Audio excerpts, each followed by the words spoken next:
morning, everybody. It's me, Kelly Ripa. Whoa, the Ripper. Kelly on Kelly. It's me, Kelly. Kelly Ripa. I was going to say Caliente Grande, and then I couldn't remember how to speak Spanish. Which Caliente Grande means big. Big hot. old Kelly Ripa. Big hot, right? Oh, pot. Reed, you got glasses? What's up? What happened to your eyesight? I think these are your glasses. Oh. Are they really? Did you leave them here? It's childhood? It's very possible. I think I left them there. Those don't look like new glasses of mine, which means they're probably old glasses. No, you left them here like a year and a half ago. Oh, amazing! Wait, so now, has your eyesight adapted to my prescription? Well, I think they're fake glasses, is what I've discovered. They're not fake. No. Oh, These are not fake. I do not own fake glasses. Yes, you do, because these are them, and I wear them, and it's just like nothing's going on. So I've just been wearing. It's my whole strategy. Not bad when you weren't paying attention. Or it's like this. It's just a slight. I don't even know the word, but it helps. I had variable. My glasses were variable contacts, which are variable glasses, which means that over time they get worse and worse to damage the enemy's eyesight for this exact situation. Oh, so you leave these around as like a ploy, a weapon to destroy my eyes slowly because I'm just trying to look cool. Yeah, pretty much. Damn you! Yeah. It worked like always. Yeah, these are cool, man. I've never had them. They're pretty cool. I mean, you look good. I mean, those are subtle. Like they're just enough to where someone can be like, man, there's something about that guy that I can't pinpoint it, but I want to fucking give him a swirly right now. I really want to beat that kid up in high school, but I can't figure it out. Oh, he's wearing glasses. Oh, like they're that kind of subtle. Yeah, I think we like judge a little more than we want to give ourselves credit to, and I think people give people a little more intellectual credit when they have glasses. Like, you're right. I agree with that. And so I think it's just one of my strategies moving into 2021 is I'm trying out a couple new strategies this one. Yeah. That's a good point. People have always underestimated my intelligence because of my amazing eyesight. That's right. It's counterintuitive. I know. It's crazy. Maybe I'll get some blue light glasses. The fake ones. I have some around here somewhere, but I worry about my blue light glasses because when I wear them at work, there's always a chance that what I'm looking at on my screen is either Reddit or like I'm looking at the meth subreddit. So I'll be like having a meeting. I'll be like, yeah, and if you look at the ROI from the recent progress report, and then I'm like looking at like meth subreddit stuff. That's not good for business. It's not a big deal. It's research. Exactly. That's what I always like to say. I was at a restaurant last night. A rare case where I was at a restaurant. Oh, and, nice, dude. I know that's like technically illegal, but I went into it's a two-part story. So my buddy Trey, who a Trump voter too? Yeah. My buddy Trey, who's a listener and an amazing musician, and he had an album that came out yesterday, and so we went to an album release party. It was on this beautiful hill, and it looked over LA, and it was just fucking amazing. And then afterwards, I was like, man, why don't I take you out? We can go get some pizza or some food or something and celebrate your release. I haven't seen you in a minute, so we went out and we grabbed pizza at this place called Triple Beam, which is a really awesome spot in Highland Park. You know Triple Beam, right? That place. Triple Beam is the shit. So we went into Triple Beam and we like got our food and got a beer and we were just like, holy shit, this is nice. And we went over to a table and we sat down and Trey was like, hey, we should get somebody to like wipe down this table just to make sure it's like clean. We were like, yeah, okay, I'll go do that. And I went over and asked this lady and she's like, huh? What? That's a restaurant, man. You can't sit there. And I was just like, oh. So Trey and I had to like go sit on the curb, like fucking like we had just been we were illegal essentially, and had to just like drink beer and like eat stuff. And delivery, but you can't eat in here. Right. Exactly. Okay. And so do you guys feel like it's out and I mean, what do you think about that? I mean, is it time to open the pizza shops at least? I think we're getting there. Dude, there was another point to this story that what do you hate pizza? What were we talking about previous to this? We were talking about your glasses and your new look. Blue light, meth. Blue light. Meth. That's right, meth. And so and I was telling him about our meth episode, or he had listened to the meth episode, and he was like, I actually learned a lot. I Yeah. was like, yeah, well, we are teachers. So, Yeah. and Some of us are and then I was students, like, some of us aren't teachers, you know? I was retelling the story of the 7-day meth bender girl. Oh, yes. And I was like, you know, I was at the point, I was like, yeah. And on like day 6, she became like a necrophiliac. And she was like thinking about eating people. And like somebody turned around and they were like with the most aghast horror. And I was like, you heard me right. You're like, you want DidYouReddit.com. Like, subscribe, follow. Here's my card. Exactly. Please watch on Saturday mornings. Exactly. But anyway, so this is Did You Reddit, a weekly podcast about the internet by way of Reddit, the front page of the internet. My name is It's Your Dad.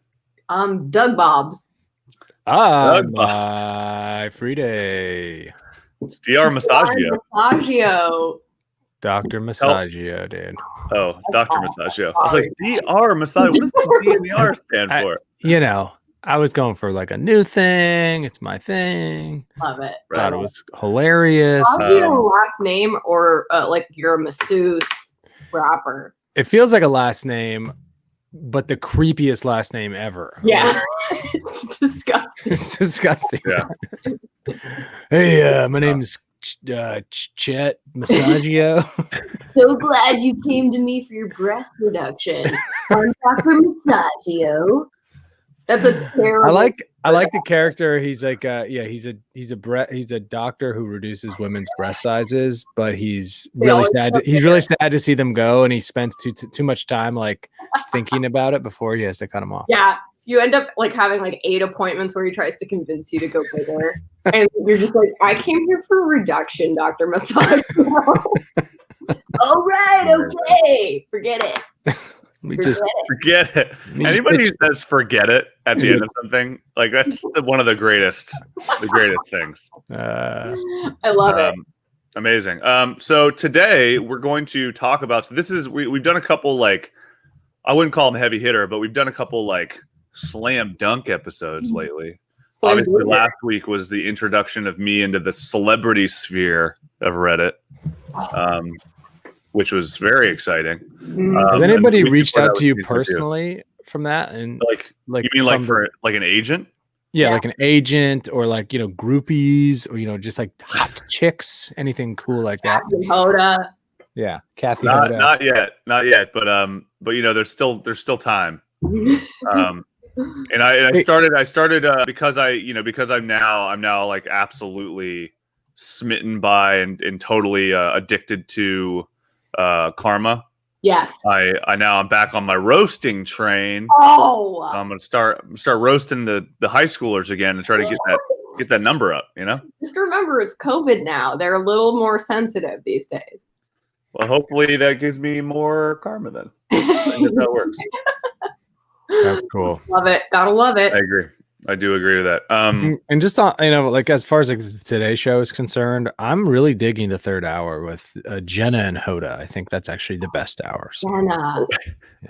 There's a third hour now? Really? Oh, the best hour, you mean? Yeah, of course. Third hour. So wait, explain this. Go into detail while I put up a new background that I don't know if people will be able to see. I'm going to put up a new background for our well, I'm not a Today Show guy. I was. Some people are Today Show people, right? Dog boobs, like it's a thing. Yeah, totally. Totally. Yeah. I just didn't think. I don't know, Dad. I don't know if you're like in this world. I just assume maybe. I don't know a ton about it. I'm stereotyping. I don't know either, but like people have it on as like a morning ritual during the week. The first hour is like trying to be hard news. Really. Right. It's like trying to be real news. But by the third hour, it's like 10 a.m. And like anybody who's legitimate and has gone to work by now, like doesn't care about what we're about to talk about. And it's like 4 tips to make your toenails, make your man go crazy. And it's like a lot of those kinds of stories. And that's really the fun stuff. Like that's like the lighthearted goofball. Like, hey, we don't care. We have some wine this morning. It's like the best part of that. I found a list of some of the topics that they talk about in the third hour. Here we go. It's kind of like light and uplifting, I'd say. Yeah, it's good stuff. Katerina Mountanos is the owner of olive oil company Costarina, and Kaylin Johnson Chandler is the owner of personalized stationery company Effie's Paper Sites. So we'll be going over those today. I like that. Yeah, there's a segment on paper.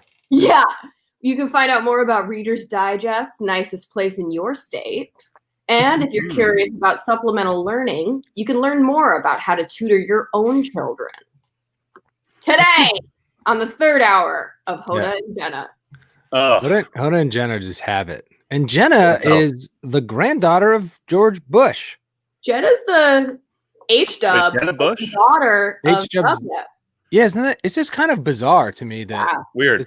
It's weird. And she's isn't one of the isn't Cheney? What's the one on Meghan McCain? That's her name. Yeah, the one that's on The View. You mean Tim Dillon? Everybody's like, this stupid idiot. Like whenever she says anything. Yeah, she's pretty stupid. Jenna's pretty. I remember Jenna she's not the brightest one of the twins, right? Because there was Barbara and Jenna, and they were the twins. And Barbara went to like Yale, and Jenna went to. So it's like Ohio State, Texas A&M, or like like Tech, different one. She didn't get into an Ivy League, but she was a party girl. So I like that she's on the third hour of today. I think that she seems great. Yeah, like, she seems like a real regular nice gal. I don't know. So Jenna and Hoda show. That's what we're talking about, right? Yeah. Yeah. Come on, bro. Yeah, get with the program. Last time we went down the Gap wormhole, and today we're talking about.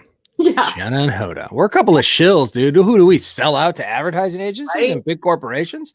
I know. No, we are three of the people. Love it. Look at this beautiful. That's a nice photo. God, I love it. Look at that. Couple of goofs, huh? Hoda has a great time. Just a couple of gals having a little shard in the morning. And shard in the morning. Breakfast shard. Breakfast shard. Breakfast shard from time to time. I think it's something you can do whenever, in the morning like this. But anyway, this is what we're actually going to be talking about, kind of.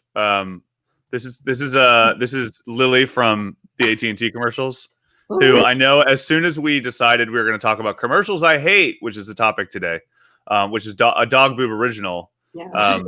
All I can think about is my like undying affection for the Lily from the AT&T commercials. Oh my God. Every time an AT&T commercial comes on, I'm like, oh.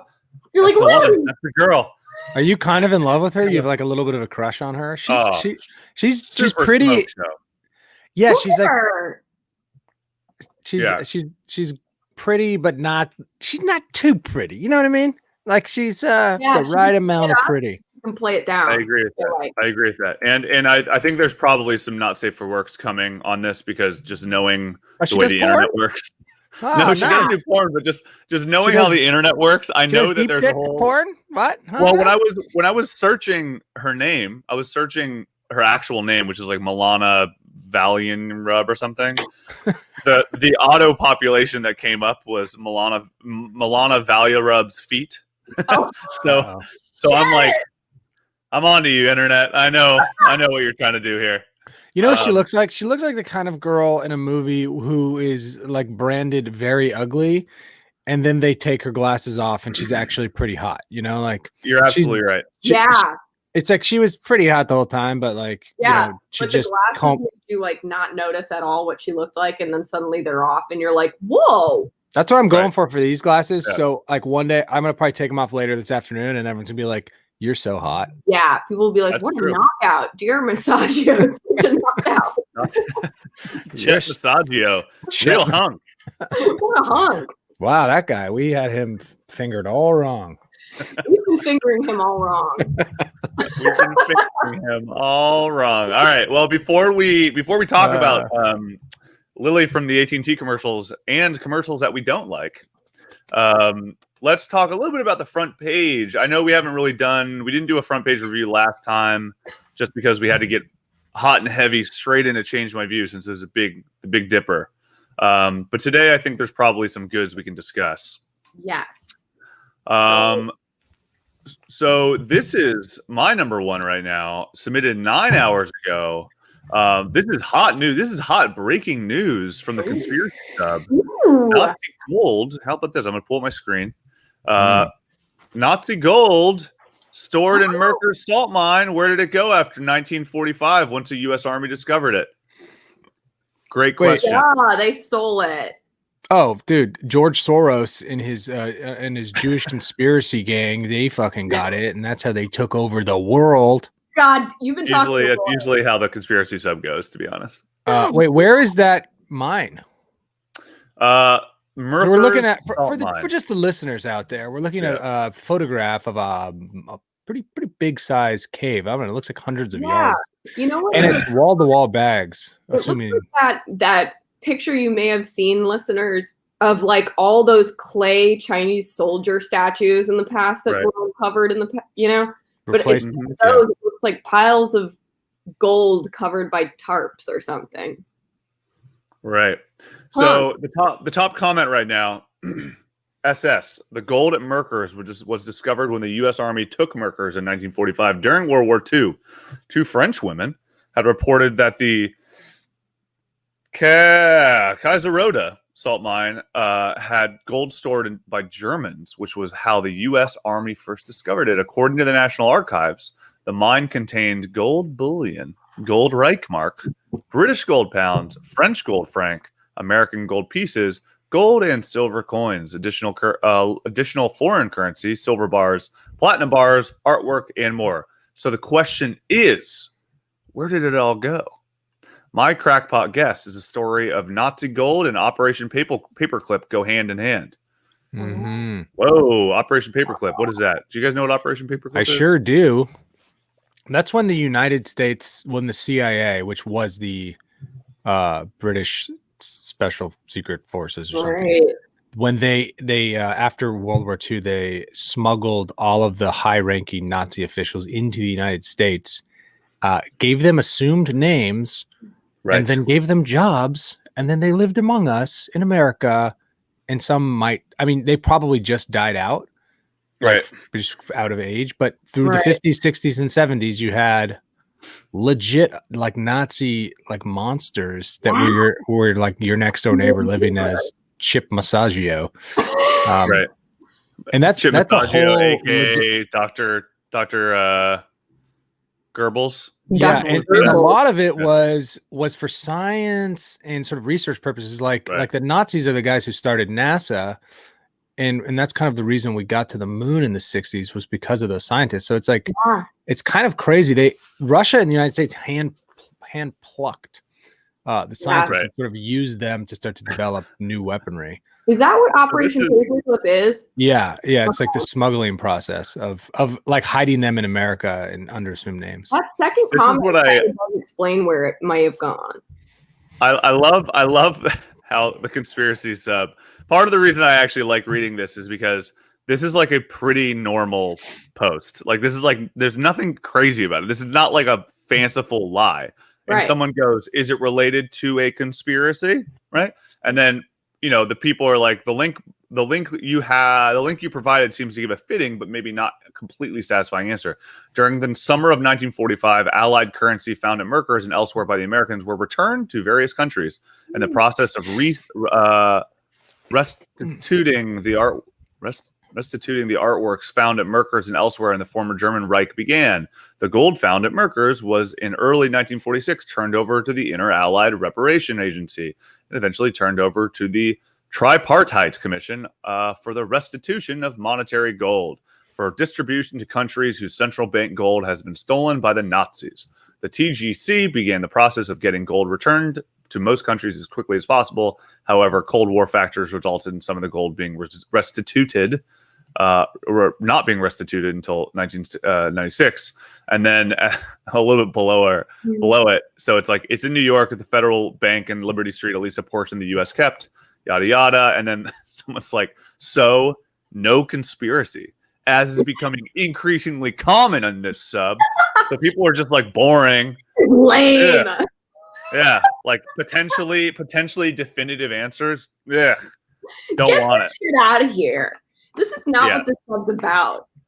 So I think that's actually kind of hilarious that this is what this sub has become like one of the most contentious subs on Reddit. Yeah. And every time I read a sub or every time I read a post on conspiracy, there's somebody complaining that they're just like, ever since the Trump people took over, or like, this isn't a conspiracy. Like, it's pretty funny, pretty odd. it's so funny. I love Yeah. that. Honestly, Yeah. keep it real, you know? I know. I'm all about the conspiracy that's not actually a conspiracy. Me too. What else? What else we got going on your guys' respective front pages? I'm sharing a tab that I found on the front page that I thought was pretty interesting, and I'd never heard about it. It's this thing called Dead Man's Island in the UK. Oh, and yeah. in 2016, all of these like 200 human remains, like gooey bones and skeletons and stuff, started floating to the surface of this like muddy island. And basically like a muddy island that's completely uninhabited. It's owned by like some organization and leased to 2 people, and it's closed to the public. But basically it's all the bodies of these like young men and boys who were being carried on a ship, like a jail ship that had been like just completely ravaged by a contagious disease. So like they were buried on this island after they all died, and it was like, well shit, where do we put all these prisoners? We'll bury them on this abandoned mud island. And then in 2016, like the way the waters have been like rising and all this shit, the bodies started to come up.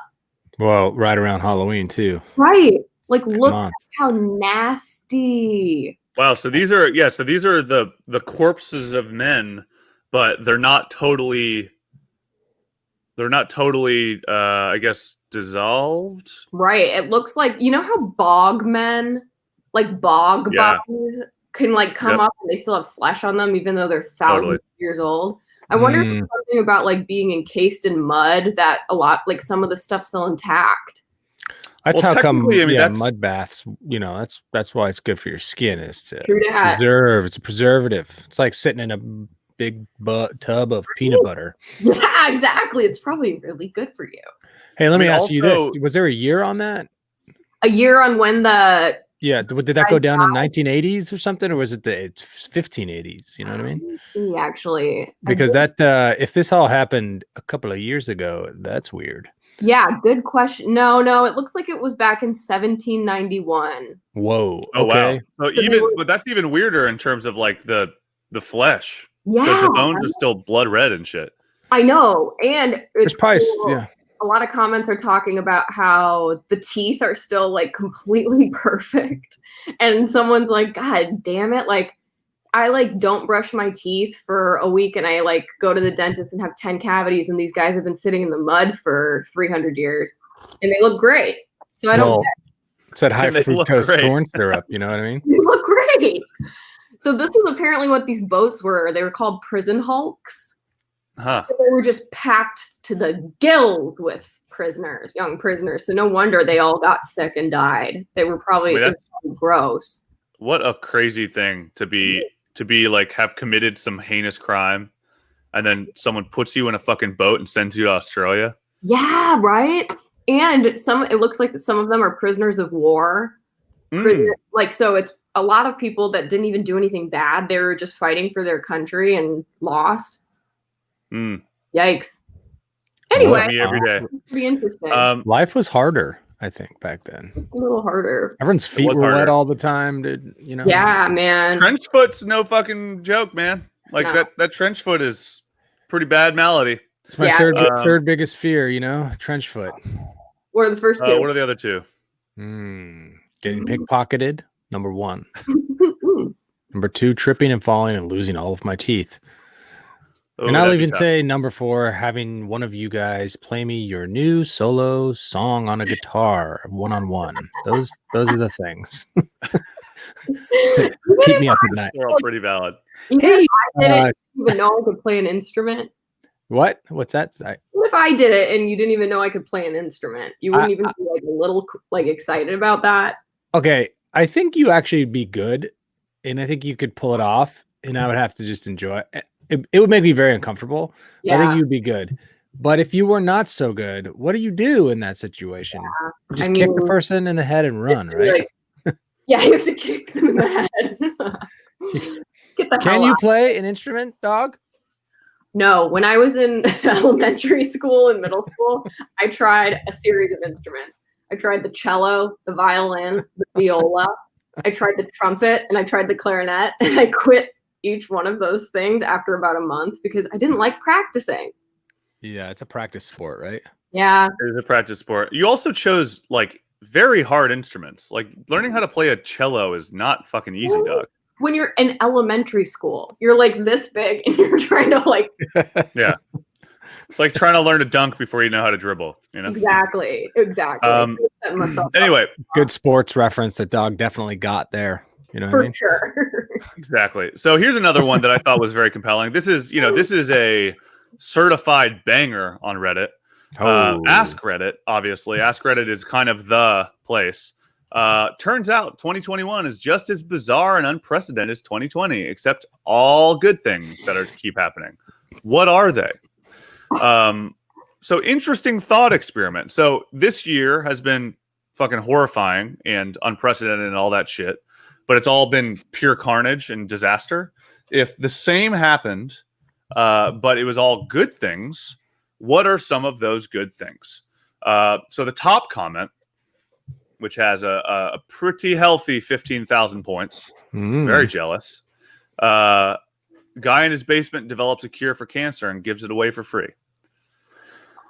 Which, that would be cool. I mean, that's interesting. I mean, so this guy comes up with a cure for cancer. He finds out that it's like, I would actually argue, though, that would be bad because what would end up happening is he would find a cure for cancer.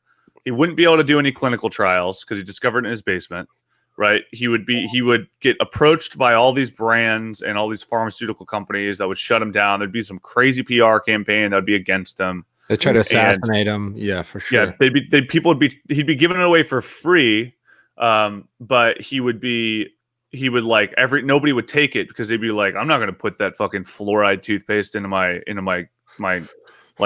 veins, And I think that would just be like a continuation of what we're seeing now, which is like maybe he discovers something, but it ends in tragedy. So the top comment, so the guy who figured out insulin tried to give that shit away for free, and look what happened. And then this is what the comment is. The discovery of insulin. Frederick Banting sold his patent to the University of Toronto for $1 because he thought it would save many lives, but the pharmaceutical companies made some minor changes and then patented that.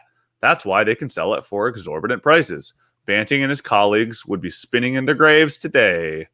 But he did win a Nobel Peace Prize, which is tight.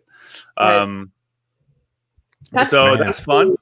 That's it would have been fun, but the pharmaceutical companies would have found a way to fuck us anyway. Right, exactly. It turns out, it seems like the top two are cancer related. So it turns out cancer is your body trying to heal itself. Researchers figure out a way to get all cancers to instead act as a healing factor. That's kind of cool. Which kind of makes sense. I mean, that is technically it's kind of an astute observation by that person because that's kind of what is happening with cancer. I mean, cancer is like a cell mutation, and then we go, fix it, and then it fucks everything up. But if we just go cell mutation, but do it there instead of there, then maybe it would fix some shit. Right. I find a job that makes me happy and does pay me enough to be alive, and I will either learn to be happy alone or find someone to love. That is depressing. That's sad because growing up, that's something we were all like, well, duh. Yeah, obviously, it's required. Everybody does that. Everybody gets those. Have you guys seen the new Charlie Kaufman film, by the way? Oh, what is it called? I'm thinking about ending things. No, that's right. He's definitely a guy who's gonna probably kill himself, right? I hope not. I mean, I think he's just gonna continue to write stories about killing himself for the rest. All of his movies have been about that. You're like, okay, buddy. Pretty fucking dark, yeah. Don't just.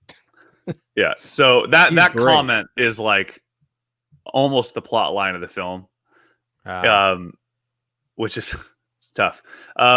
Someone invents a cure for cancer because, fuck cancer. Yada, yada. We get it. Everybody just fucking wants cancer to be over. Whatever. Mental illness is cured. That's not going to happen. So sorry about that. So here's an interesting one. 3-state solution in the Middle East out of nowhere. Maybe. Wow. Okay. Maybe. I mean, that could be interesting. So 5-state solution at best. 3 to live in harmony and the other 2 to continue fighting each other. Cool. That's fine. Whatever. The All meteor that hits Earth is an alien spaceship, and they set up an alien internet so we can all learn all their science. Hey, that's And fun. the edit is apparently this is a plot of a lot of movies and shows.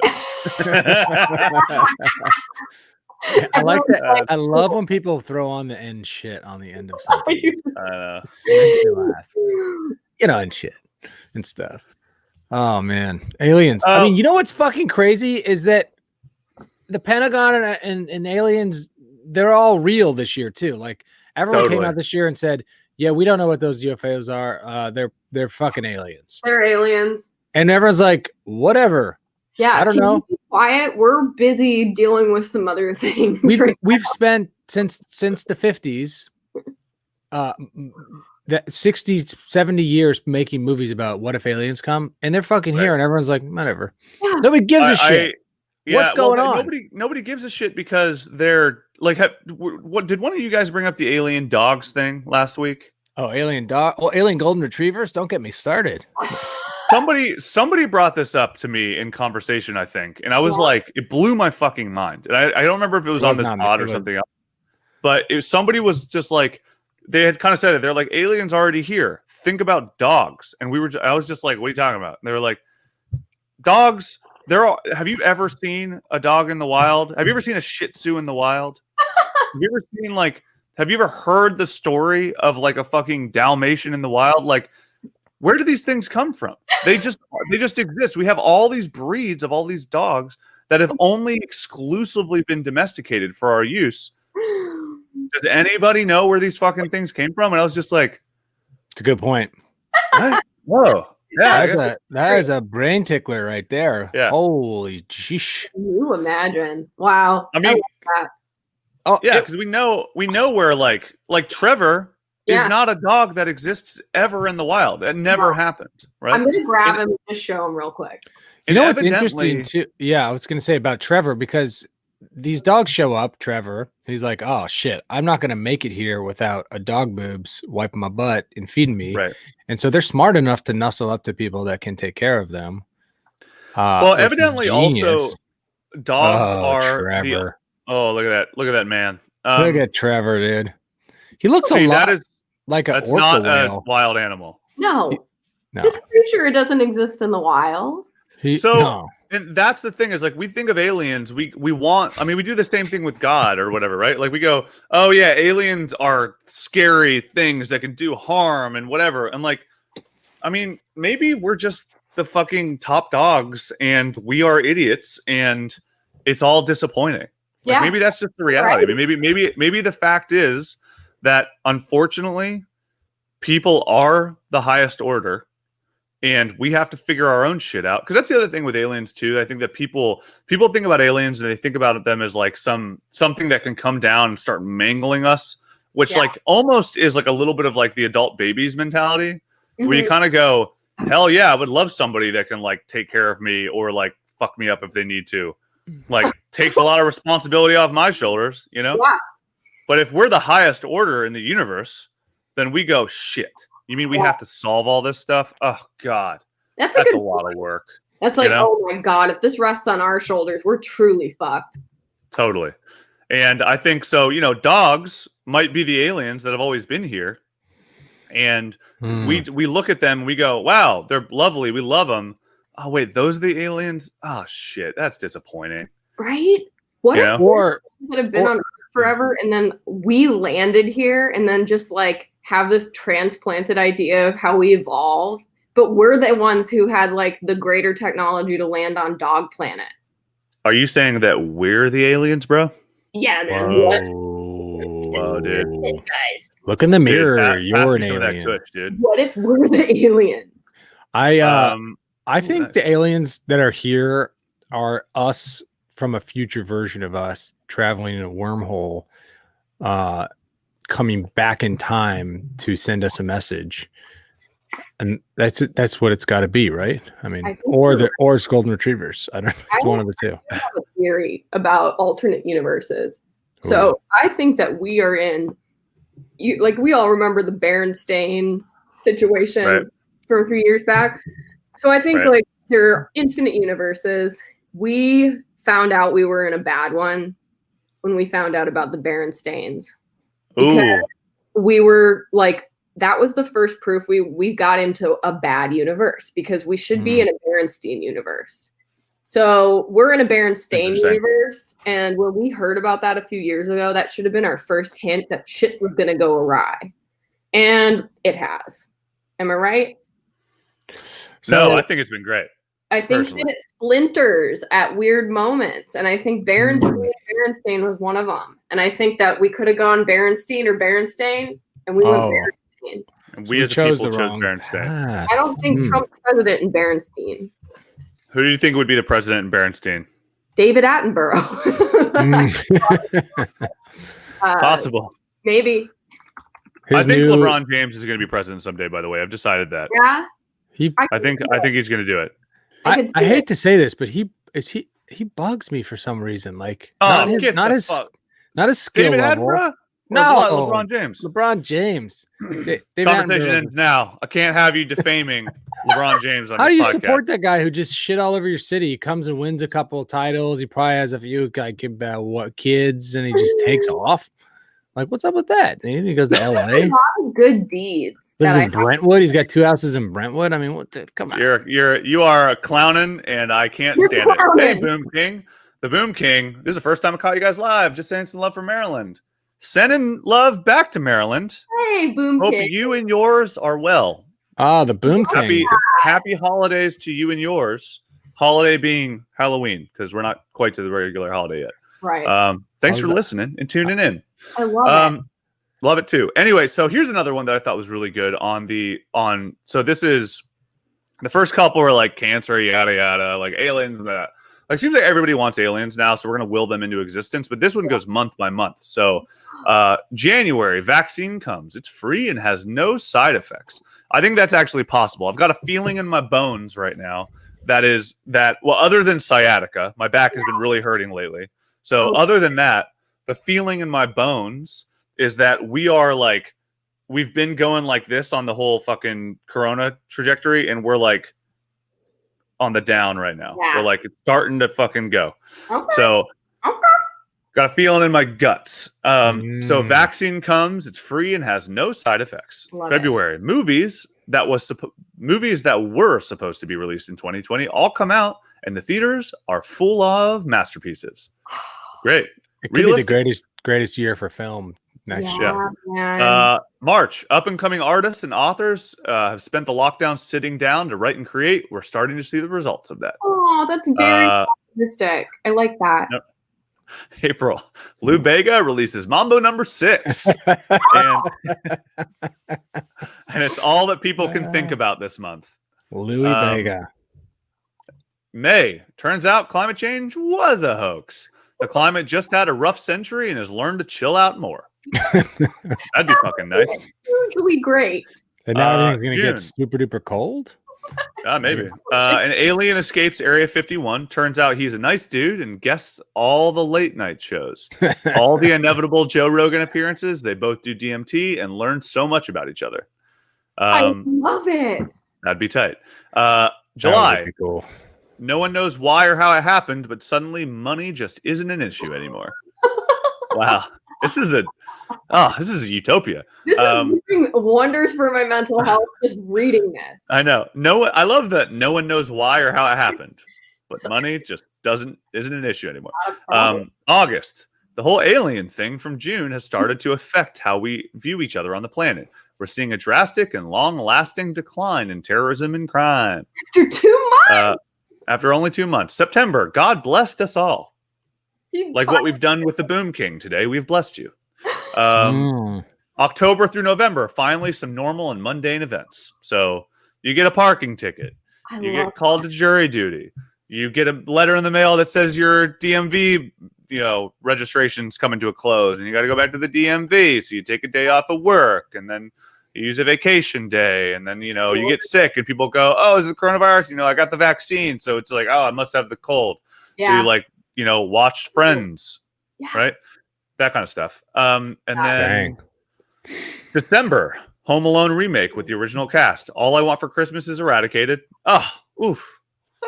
Oh, Beautiful. That's a hell you of get a year. memorable present, and you made everyone truly happy with the ones you gave. Edit. Not to be that thank you for the awards guy, but I just can't keep my cool. I'm so grateful and glad to see all the positive comments. I don't have any psychic abilities, but I'm sure this will come true. And I'm just happy to share. Sorry to all I offended regarding the All I Want for Christmas song. That's just how it seems to be. Sorry about that. That's just how it seems to be. I like that strategy God bless on everyone. Reddit. Extreme optimism and positivity. Like, you'll probably catch a little bit of shit, but ultimately people, it sounds like most people are like, yeah, man, good, keep it up, keep us going. Yeah, and it's like something we can all get behind when it's like, wouldn't it be great if it was a hoax? If global warming wasn't, we aren't really gonna all die. Did you watch David Attenborough's new documentary on Netflix? No. What is it? Is that the small, big rock one? No. What's it called? Yeah, I know that's the Will Smith joint. That one's dope. That's right. That's Big Willie style. That's different. He's like, yo, man, rocks. What up with them? Crazy. This one's David Attenborough. It's like a retrospective of his career, and whoa, it's good, sweet, and depressing because he's like, when I started going into the jungle in the 1950s, there were animals everywhere, and now he's like, and now there aren't. It's like that basically, but it's good. Yeah. Hey, you know what the hell's going on? You guys, voters, you don't look like voters. You look like some of these fucking voters. I don't vote. You don't vote. Since Jill Stein exited the race, I was like, this election's not out. For me. Democracy, poo on it. Right. No, I interesting. voted. Interesting. Yeah, me as well. I have a mail-in ballot. Filled it out the other day. Went through my propositions. I will say this is the first voting I've done where I've actually filled out every single proposition. I read up on all of them. I did every single one of them. Dude, well done. Cool. I know. We don't have to talk about propositions on this podcast because we're not a couple of political wonks. But I don't know if you guys noticed, for president, there was a guy named Kanye West running for vice president in California. And I was so confused, and I had to stop and double check everything and look and go like, am I reading this incorrectly? And so do you know what happened in the story behind that? I mean, I can't wait to hear it though, because I was wondering that too. And immediately I was like, you fucking monster. You're not even running for president. You're just trying to distract votes from supreme heads. And so you wouldn't Kanye, even be the president. So I'll read this article. So the U.S. presidential campaign for Kanye West has reacted angrily to the entertainer's name being listed only in California as a vice presidential candidate without his permission. So he was named by the American Independent Party, the AIP, as a VP candidate only in California. He was just named without his permission. This is bizarre, right? Crazy.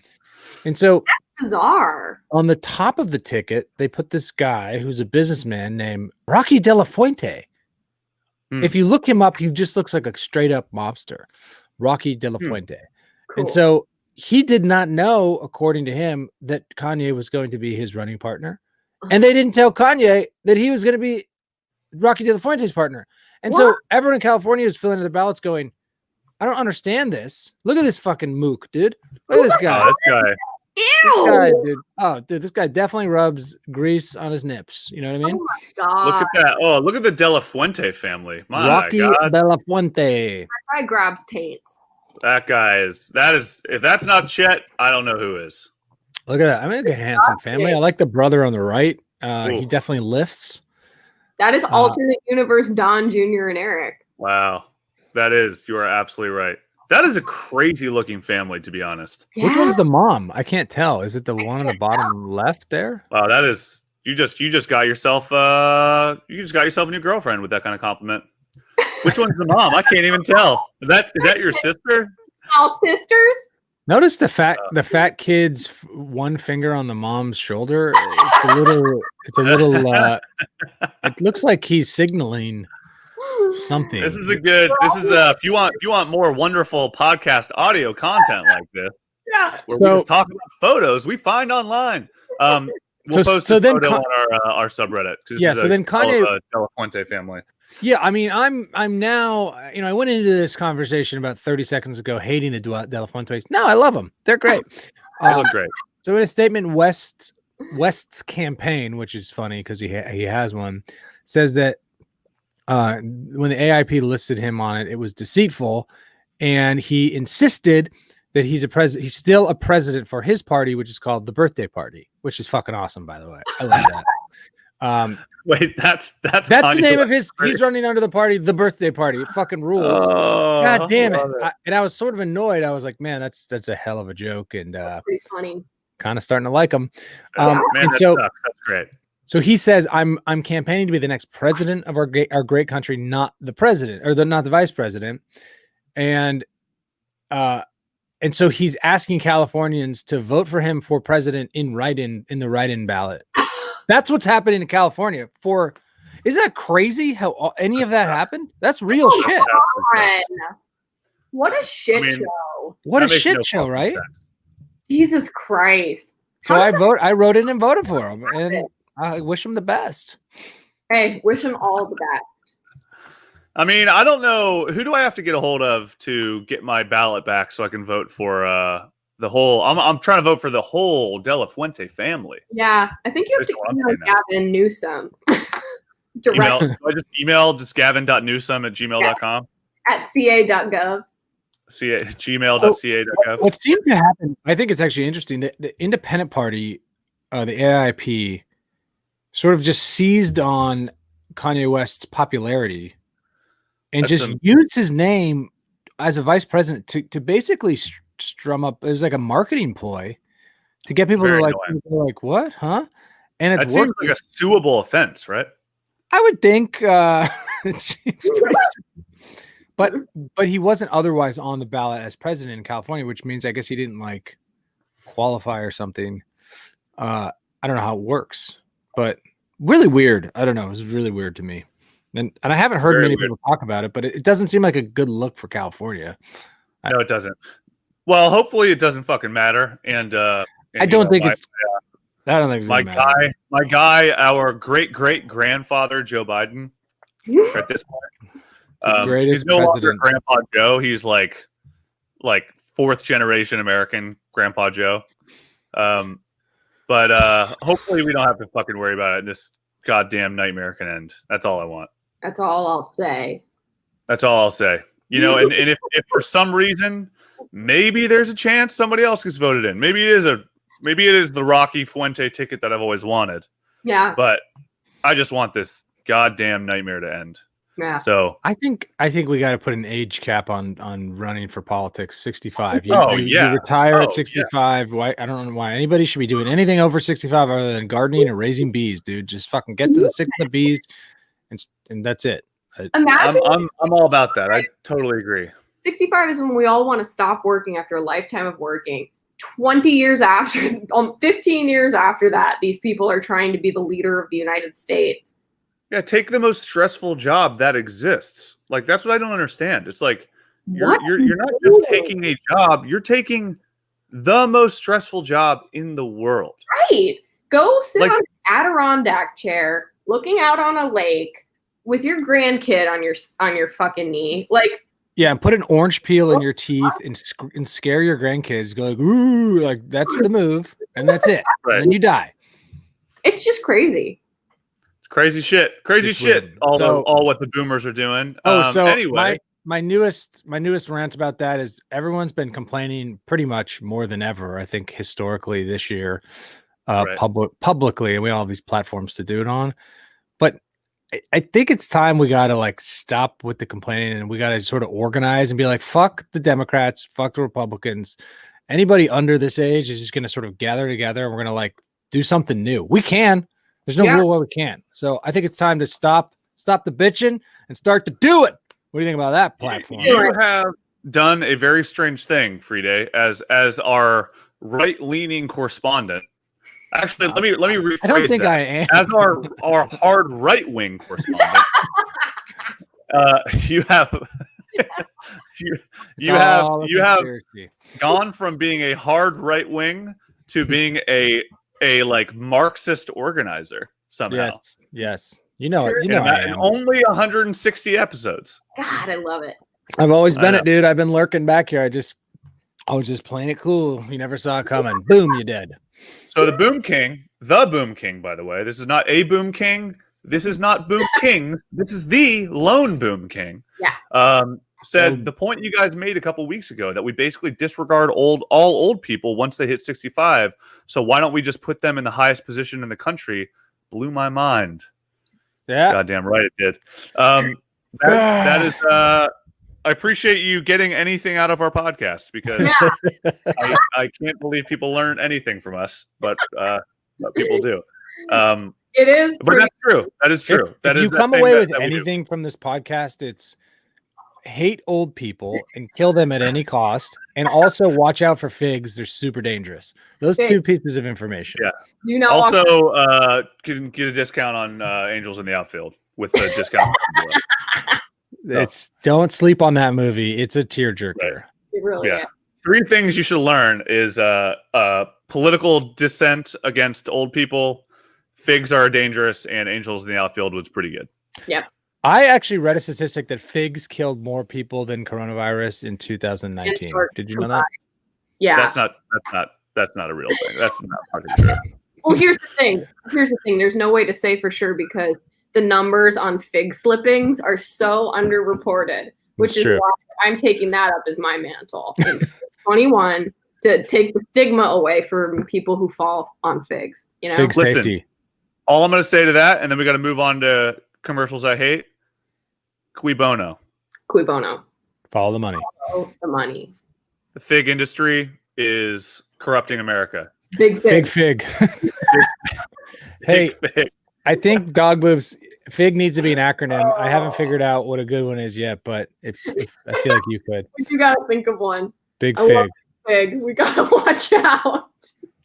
Big fig. Who? All right, let's do. You know what? Why don't you guys start the commercials I hate train while I look up the president of the Fig Association? The fig who we're really dealing with? Who is the Rocky De La Fuente behind Rocky De La Fuente? Please be Rocky De La Fuente who runs Fig. If he's in figs, I'm jumping off a bridge today. All right. So commercials I hate. If you guys have been watching as much TV as I have in quarantine, you've probably seen, especially streaming television, because if you challenging times, it's challenging. And I don't know. I mean, I'm sure everyone's noticed this, but streaming platforms repeat their commercials so much more than like cable. Like cable has varied like media mix, whatever channel you're watching, that you don't see as many repeats. But in like when I'm watching YouTube TV or Hulu, I will see the same Sky Rizzy commercial. I will see the same Old Navy jeans commercial every commercial break. So like being in quarantine, only watching TV and then watching streaming TV, it is like being hit over the head with these fucking commercials every day, nonstop. So I agree with that. We've got commercials I hate is the subreddit we're going to talk about today. Let me know when you guys are ready for me to drop some fig bombs on you really fast, because I did do a little bit of research and I found a little bit of information about the fig lobby that I can quickly share, or I can save it for the end of the pod. No, I think we got to get it off our plate because it's too hot. I gotta know. You think it's too hot? Okay. Yeah. So the fig lobby is we have Big Fig. This is California Figs. This is the California Fig Company. Maybe, and I don't know what it is, but they're let's see. Our mission: California Figs celebrates the quality, nutrients, and benefits of California-grown figs in order to create a sustainable future for the industry's growers, processors, marketers, and fig lovers worldwide, aka a lobbying group for figs. What? So, first of all, this is the first time being a lobbyist sounds fucking awesome. That's true. So our team, we're here to help. Contact anytime. Chris Caputo, Marketing Director. Carla Stockley, Chief Executive Officer. Wow. That is a sociopath. So I did a little searching on LinkedIn, found her LinkedIn. Carla Stockley, California Fig Advisory Board. Holy information. I just want to experienced Chief Executive Officer with a proven track record in working in food and agriculture industry, aka Big Food. Excellent business development and professional skills in marketing. Yeah, whatever. Check this out. Interests, Andrew Cuomo. Governor of New York. Wow. Mark Cuban, Andrew Cuomo. Like, this is all crazy. It goes straight to the top. Nancy Cruz, who is the president of the cruise company, menu maven and trend tracker, the cruise company, best known and most quoted menu analyst in the restaurant industry, president of the cruise company, which is based in Atlanta and dedicated to assessing food and menu trends and directions. So she's the one who goes, hey, listen, we got pomegranates coming in. That's going to be the big thing. We're going to push pomegranates on people. Hey, we got figs coming in. That's going to be a big thing. We're pushing figs on people. Anybody feels otherwise. You remember fake wrapped figs were everywhere a few years ago. And that's Nancy Cruz. So passion fruit, again, fig, pomegranate, star fruit. These are all garbage fruits. I'll say this about the fig.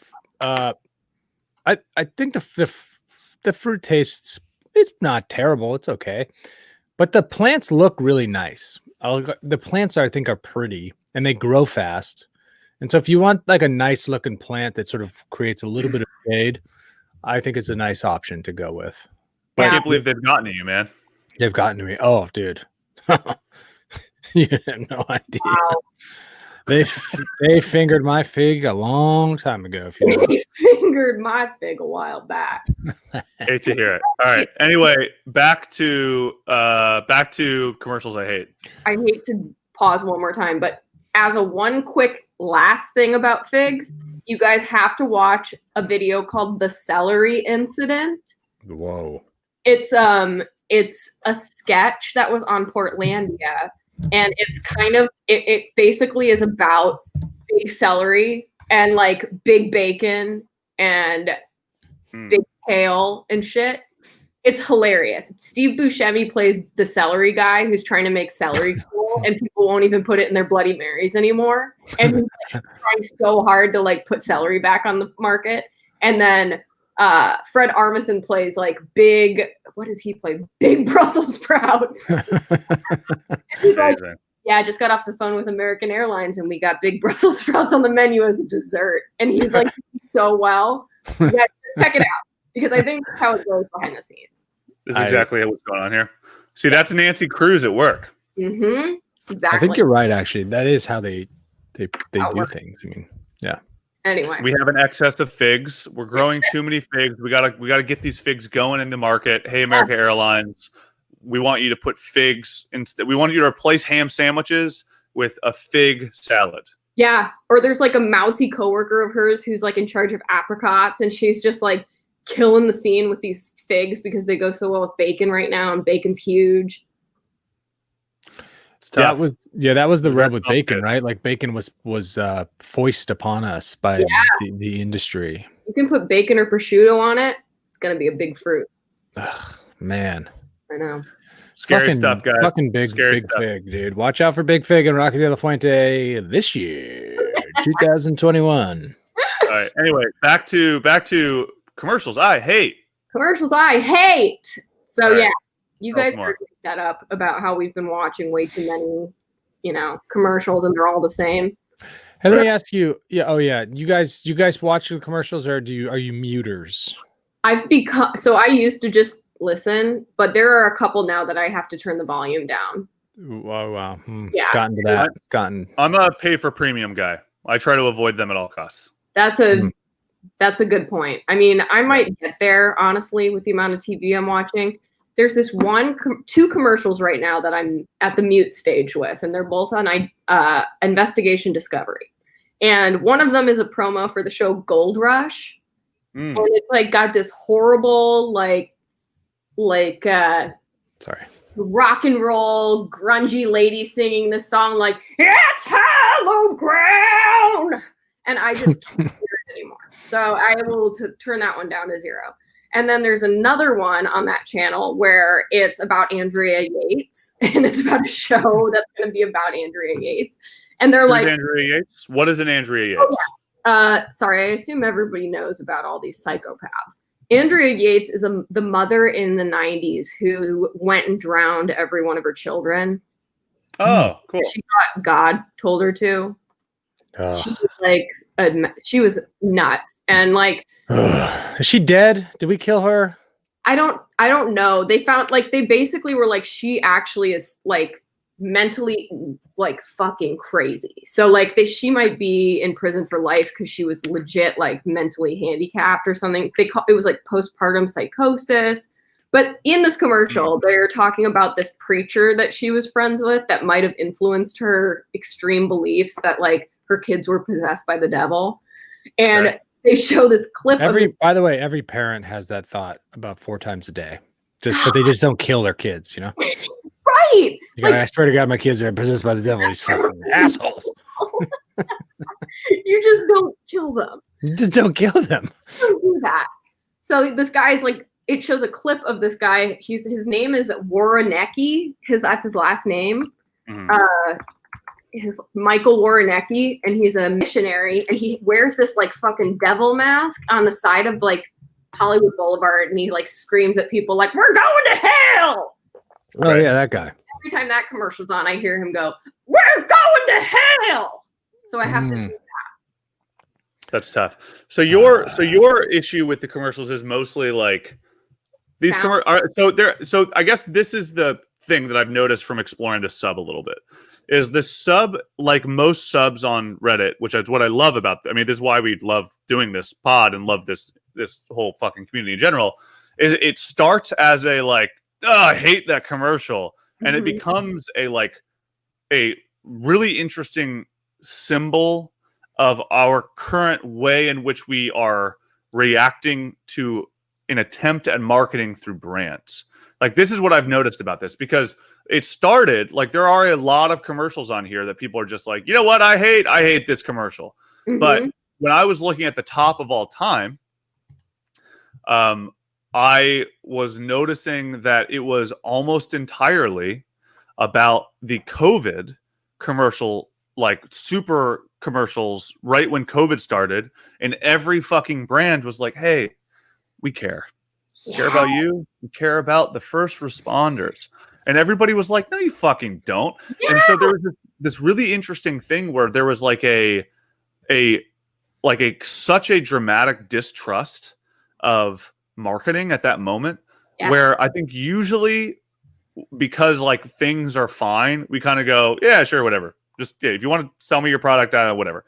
But because things are so bad right now, when that happened, people were just like, no, you fucking don't. And there was like a moment of sheer honesty, which I thought was really interesting. So, Dog, you just sent this image, which I saw as well. This is the second of all time on the sub. By the way, this is not a very popular sub. I don't know if you want to. Did you go through the numbers on this? I didn't go through the numbers yet, but you're right. It's not a super well visited subreddit. It's only got 7.6 thousand members. And it was created in 2013. So it's not like it's a new sub or anything. It's just people don't really know about it, because I know there are probably a lot of other subreddits about like shitty marketing and, you know, like dishonest advertising and stuff. But this one is not very well, you know, visited. But this is a great example of what you were talking about with the COVID ads that started being flooded out during the beginning of this like quarantine.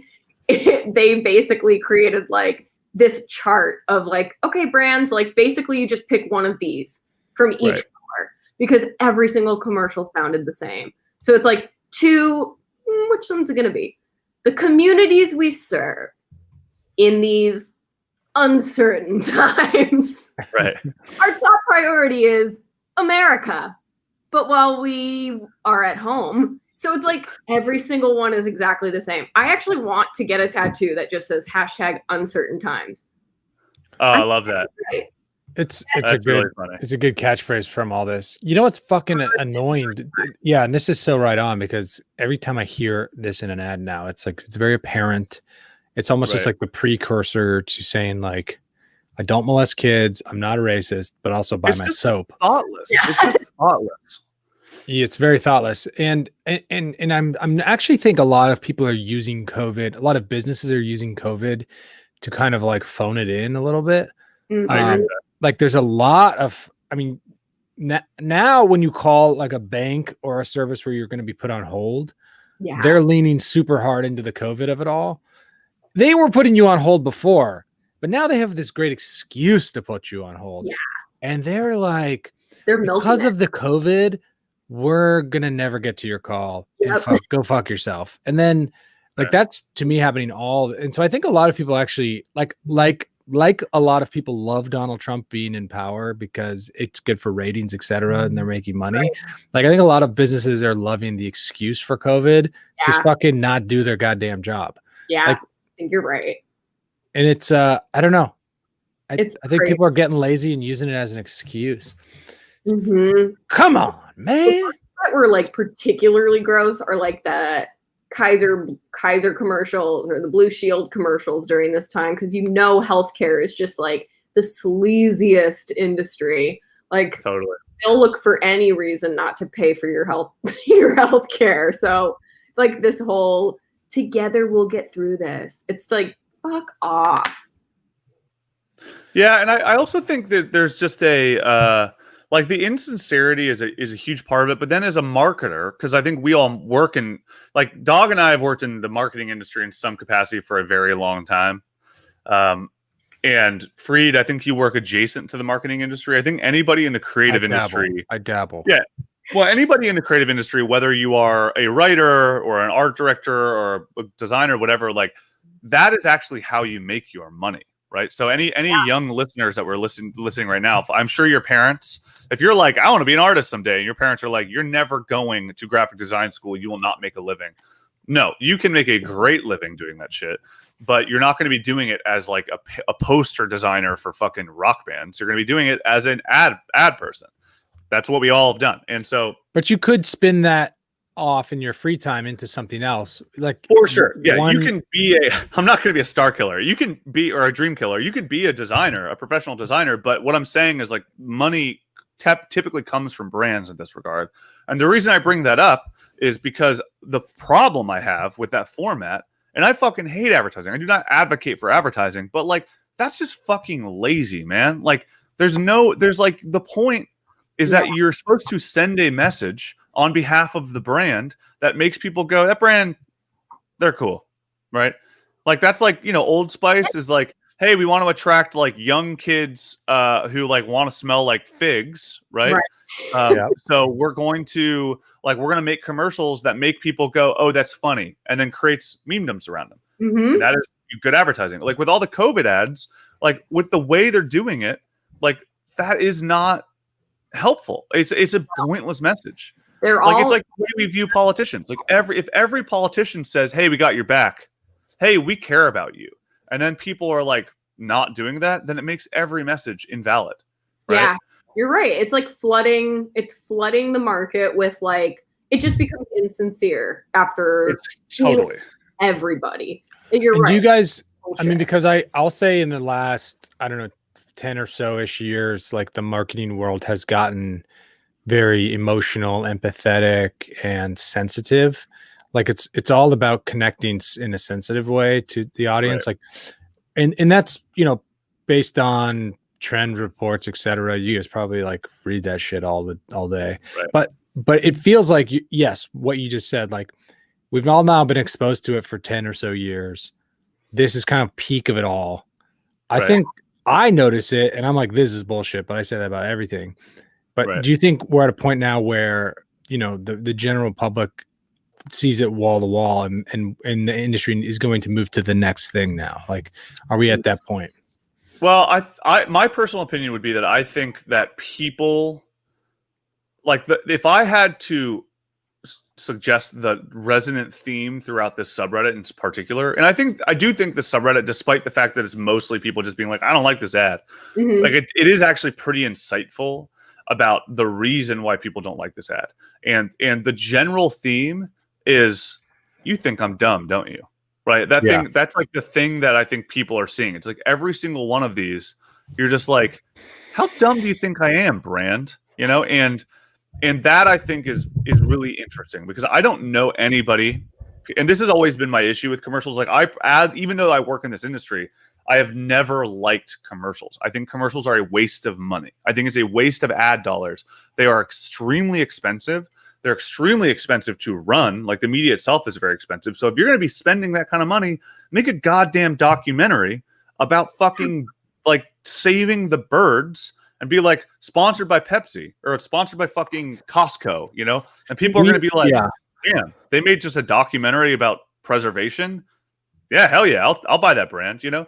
But comedy schmoes like me have been pitching this for years. Like, yeah, you look at a budget, they go, that commercial costs $3 million. You go, $3 million. I can do a season of Always Sunny in Philadelphia for $250,000. Like, totally. I think people would dig that more. Run for like this long, and then no one's ever going to want to see it again.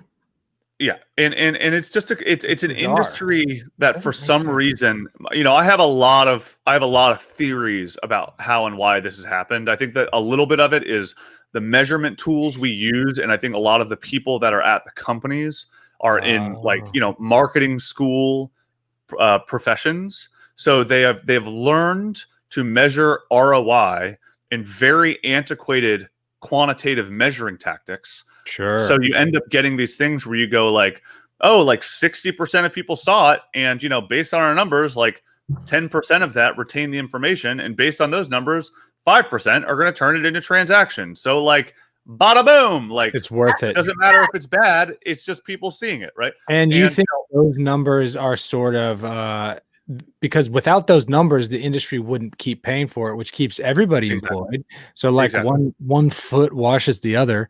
You know what I mean? Exactly. And so I don't think watches the other. Watches the other. So I think it's a little bit of like a complicated relationship between the people who measure the industry and the people who make the things in the industry, where they don't necessarily align. Yeah, it's and like innovation is not like it's not valued in the way that I think. There's innovation in terms of messaging. There's like, holy shit, that was really funny, or like, wow, what a crazy story, right? Like there are all those ads that do happen that people freak out about, like the Dove ads when it was just like, you know, a girl sees herself in the mirror or sees a way that somebody perceives her and goes like, you know, you are not what you think you are, and then it like changes the fucking world, like that kind of stuff. You know, like there are innovative messages, but I think that the way in which marketing money can be spent, I think consumers are very keenly aware of how fucking interruptive they are and how frustrating they tend to be and how ultimately bad they are. I mean, that's the interesting thing about all the COVID ads is people go, wow, you guys spent like everybody's strapped for cash. You guys are laying off employees and you're spending your money on a 30-second ad that says, hey, listen, we at BP Exxon Oil care. You're just like, no, you don't. Like you've never cared at any point. Why would you care now? Like, and you just spent all this money and you fucking let go like 30% of your employees. Like, what are you talking about? You care. You don't fucking give a shit about anything. And I think people are doing that here. And then because of that, people are going, and as I'm seeing more commercials, people are like, damn, you motherfuckers don't listen to any of us. You were just making assumptions about our lives. Like another one that's very popular. I know I'm like, I suddenly, maybe my coffee had like some fucking extra steroids in it. Yeah, had more supplemental mushrooms than usual today. More creatine, dude. But you know, a couple of the other really top ones are why is every single commercial a damn webcam meeting between like 30 people? Yeah. Right? So, and what that tells me is people go, we get that you know that we're all in quarantine and we're doing meetings, but they don't have 30 people. You aren't like, clearly you're not paying attention. That's not real. Right. And which I think is very interesting. Yeah. And then also this is a fascinating one. And I think, I mean, this is complicated because this is one of those things where people go, I know what you're doing. And the reason you're doing it is not working on me. And so State Farm, this is number 8 down on top of all time. So State Farm thought that this whole switcheroo shenanigans would go unnoticed. This ain't Jake. What did you do with Jake? So Jake from State Farm, who people love. And it ends with, I'm black and I appreciate the pandering, but I want white Jake back. This dude is an imposter. And so what this is, what's really interesting about this is this person goes, I realize that you've changed the race of your Jake to pander to me, a black man, but like, I don't want that.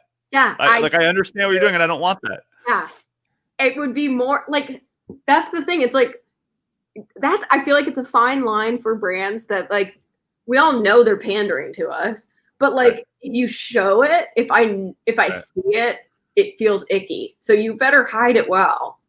Yeah. So the top comments on this one are white Jake is in the cubicle next to Black Jake. They let him have a cameo in the first of the new commercials with Black Jake. Why they couldn't just come up with a new name for a new character, I will never understand. Which is like another one of those things you're just like, marketer, right? What is wrong with you? Like, wrong with you? Yeah. And so, you know, the original posters, like, they're totally shameless. So now we are forced to refer to them as Black Jake and White Jake. Yeah. Which is just so interesting. It's like, dude, why would I don't understand why you think it's like a numbers game for them too, because they're like, there will be a handful of people that will always hold on to it, but the majority of people will forget about White Jake. Right. So White Jake was replaced by Woke Jake. Welcome to 2020. There's another comment. So I think this is like, this could be the beginning of a really fun internet like sort of meme story, because White Jake and Black Jake just like existing next to each other in cubicles is so funny. I love if they're this, all... to me, this isn't going to end here. I think this is going to continue. It is. Yeah. I mean, what about the pandering in general, right? I mean, there's like, well, exactly. I mean, all these commercials are, you know, it's a dash of COVID sincerity, a dash of pandering, a dash of I give a fuck about you, but I don't. Guys, what's going on there, boobs? You guys know this commercial? Someone burned down her she shed. Yeah, oh yeah. I think we know who burned down the she shed. Look at this fella. So I will say this is one thing I love about this is like, this for me feels like where commercials should actually go. Yeah. Where you look at the commercial, you watch a commercial and you go, something's fishy about this. And then you like look at it and you go, hold on a second. And then it like reveals more. And then you're like are now suddenly talking about this commercial. Yes. Because you've like left this like labyrinth of clues. That's a fantastic and then like, you know, idea. But that shit does not fly. And like, that is the problem. It is unfortunately the people who are in positions of power at these companies that are making decisions in marketing, especially with this amount of money, do not understand the way that internet conversation works and the way that actual long-term conversation engages with a brand. Right?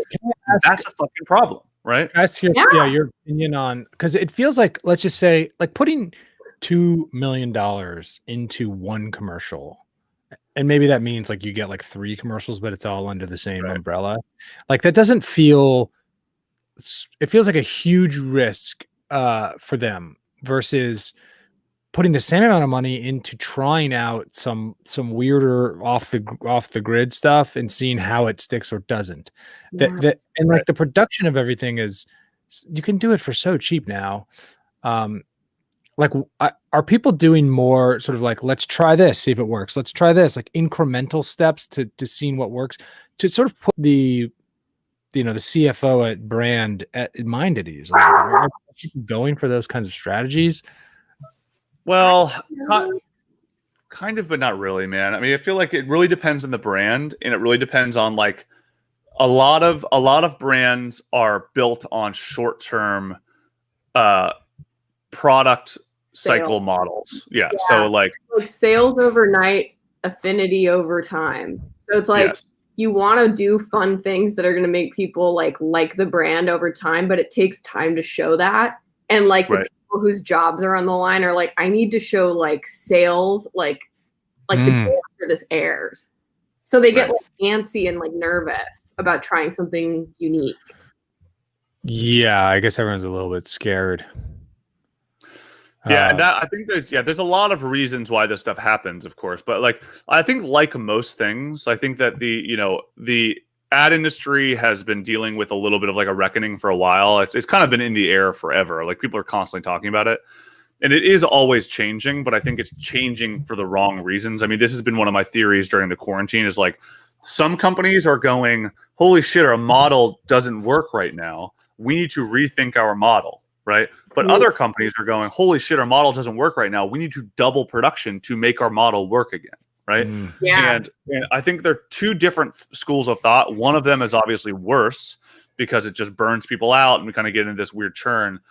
The former, which is like, we need to rethink some things, I think is actually the better decision. I think it's a better way to handle this kind of stuff. And commercials are a really interesting example of that, where we look at the tactics that are being used that are like, hey, we need to reach millennials. How are we going to reach millennials? They use their phones. We're going to shoot this video vertically, right?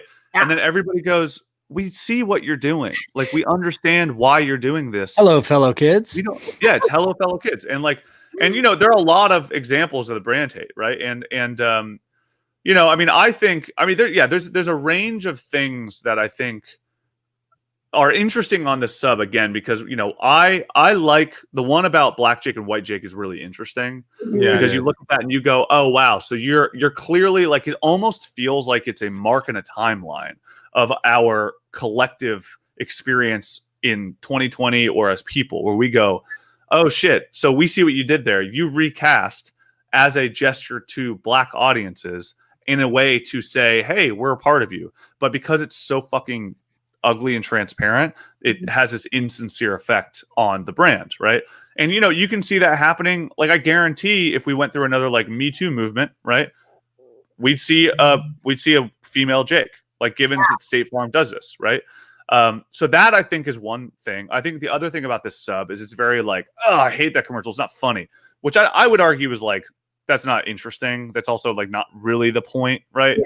I mean, I think that there's some things that you just go, damn, that's bad writing. But I think that that's like internal shit. Like my like number one commercial right now where I go, fuck, I hate that commercial so much, is there's a commercial for Lexus.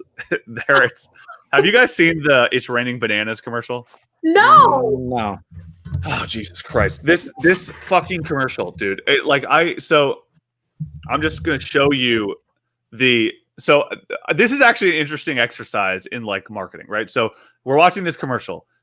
This commercial you're watching this Lexus. It's driving perfectly. There are people it's literally raining bananas, right? Banana peels, right? And everybody is slipping. Like, you see somebody slip, you see like there's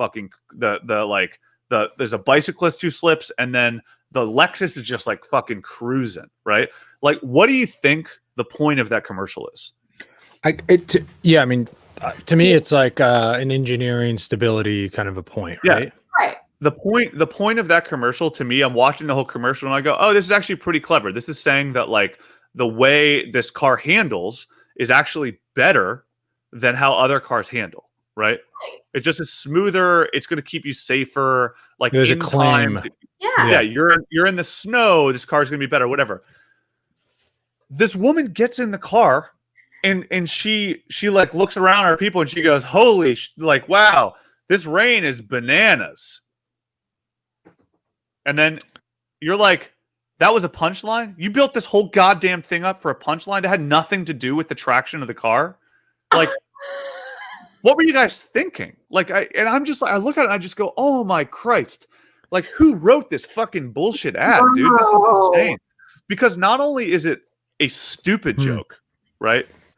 Like, an absolutely stupid joke, very poor delivery, but it straight up advertises the wrong thing. Yeah, and it cheapens the overall, like, and it looks like an expensive commercial. So like, it looks like it's expensive commercial. And also, like, if the whole point of the car, if it ended with like, unparalleled traction control, right? All-wheel drive, I'd be like, that's all right. That's cool. Yeah. I like it. I get it. Because you slip on bananas. That car didn't slip. Bada bing, bada boom. It does appear that they're advertising something about traction. Right. Being amazing. And they never fucking even mention it. And I'm just like, what's wrong with what? But then, then you ask yourself, like, maybe it's they don't have anything special in their traction control. I don't know. Exactly. And then all of a sudden you go, what's the point of getting this car? It looks nice. Like, right. It's like almost trying to be misleading, where you see that and you're like, oh, it must have great. That totally. That reeks of somebody in the late stages of this thing says we need to address the bananas verbally. Dude. And they throw this line in, like, what if you said something like, and then they pitch on that for 3 weeks at the cost of $400,000, and then someone comes up with this rain is bananas, which is actually, it's succinct. I'll give them that. It's fucking dumb, but it's tight. But it's confusing. It's confusing and it's a stupid joke. If you're going for TV, comedy, do comedy. I work in TV writing, and the king rule is clarity is king. If it's confusing, you're gonna knock your audience off the path of the story, and then you probably maybe never get them back or whatever. It has to just be clear. And a lot of times you have this fantastic joke that you're in love with, and then the term is you gotta kill your babies. This joke's great, but it just fucking doesn't make sense. Yeah. You gotta get rid of it. So you put it in this folder of dead jokes, and you look at it every once in a while when you're sad, and you go, there's some good jokes. I'm hilarious. But they all died, right? I do it every night. You yeet thing. I stroke it. Sing those. Yeah. Yes. That's right. Dead babies, Yates. Sad. So depressing. Yeah. So, but yeah, so this is like this is a good example of putting a joke above clarity. And it's actually like you hear this in like writing school. It's, and this is why you wouldn't want to do that, because you're left going, wait, what? Yeah. It's neither hilarious and it's unclear. Yeah. It's like the people like lost the big picture for the audience. And so my opinion, and Dog, you know this because you've been in this position, is some out of touch ECD or GCD at the very end goes, I need to make this funny. Right. Yeah. And then they threw in a random fucking thing at the end. They go, that's hilarious. And then all the junior or younger creatives are just like, that doesn't. What are you doing? And then they were like, it's great. Love it. It's great. Send it. Ship it. Love it. All you would have needed from her was she gets in, she sort of sighs a big sigh of relief, like, I'm glad I'm in this car and not out there. And that's it. Like, no words. And you pay her less because she's not talking. Or here's how you fucking tie it up. If you want a fucking gag at the end, you see all the banana slips, you see all that shit, somebody gets in the car, you have a shot, it's normal rain, and then you see somebody slip and fall on their ass. Yeah. And you go, I get it. Like, the rain is slippery. People slip. It's kind of like banana peels, and this car can handle it. Yeah. Bada bing, bada boom. We're ad marketers. We got a fucking cop. My idea, who's the non-writer in the group, my idea is that she gets in and she's like, wow, thanks for picking me up. And the driver turns around and he's a big banana. And he goes, no problem, babe. And then they turn it off. That would be great too. I love it. So everybody's in banana suits and people are falling. People are falling out of the sky at the end. And it's I think there are a lot of interesting schools of thought when it comes to ads. I mean, there's a famous ad guy named Jerry Graff who is known for like advertising, is what I've heard. I've heard like critical creative directors say about his shit, which I think is actually very interesting because it tends to be those ads that you look at and you go, that is what the fuck is going on with that ad, right? And then you know it's a Jerry Graff thing where it's like the whole point is that you go, that's the most insane shit I've ever seen. It's hilarious because it's so weird. Yeah. And then it's like, it appeals to a very niche audience, but like that makes sense because I get that's a little bit of the long-term thing where you go like, I don't care what the message is. We all know it's an ad. We're just trying to make something weird and artful. And then you end up getting these, strange commercials, right? I prefer those a little. Oh, yeah, of course. Just like something pretty or interesting to look at. It's kind of fun. And again, I mean, I think that's the problem where it's like a lot of ads are trying to, there's another thing that we've seen that I'm actually noticing in this sub is that a lot of people have actually a fondness for certain characters in certain ads. So they get really critical when things change, right? Like the Jake from State Farm is a really good example. I think there's a lot of people are also like really not psyched about the new Saturn or the new fucking what's that brand? The Sonic ads. Oh I've yeah, noticed. they hate Sonic. They're like Well, they hate new Sonic, but they loved old Sonic. guys. Old Sonic was just such a cherry world they created. Ooh. A couple of dads in their car eating fucking milkshakes. Okay, I mean, it was our boy Ho Hey, says we sound creamy. You know what? You look creamy. Yeah, you do. Casey, Hey, creaming it out, dude. love a good cream. Out. Love a good creamer. Hey, Casey, really down good that to way. hear from you, man. Good to see You you. guys have an Chat. affinity for any commercial characters? Well, you We know how I know- feel about Lily from AT&T, but Yeah. that has nothing to do with the ads and entirely to do with her beautiful I'm trying to visage. think. Who do I like? I gotta have to think about it. I'm gonna scroll through some of these. Actually like the progressive guy. The like skinny little progressive guy who's friends with Flo. Oh, you like that guy? Yeah.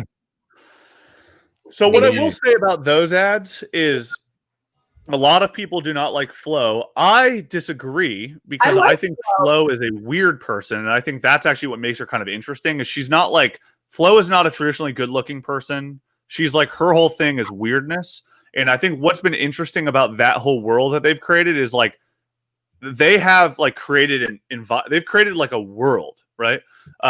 And Casey says, "Ho for show." I keep putting his name on blast, but you know, whatever. We see his name anyway. The Mayhem guy, which I actually also think is kind of interesting because the Mayhem guy is like, you know, he's like a wild detective character, and he just introduces mayhem to any situation.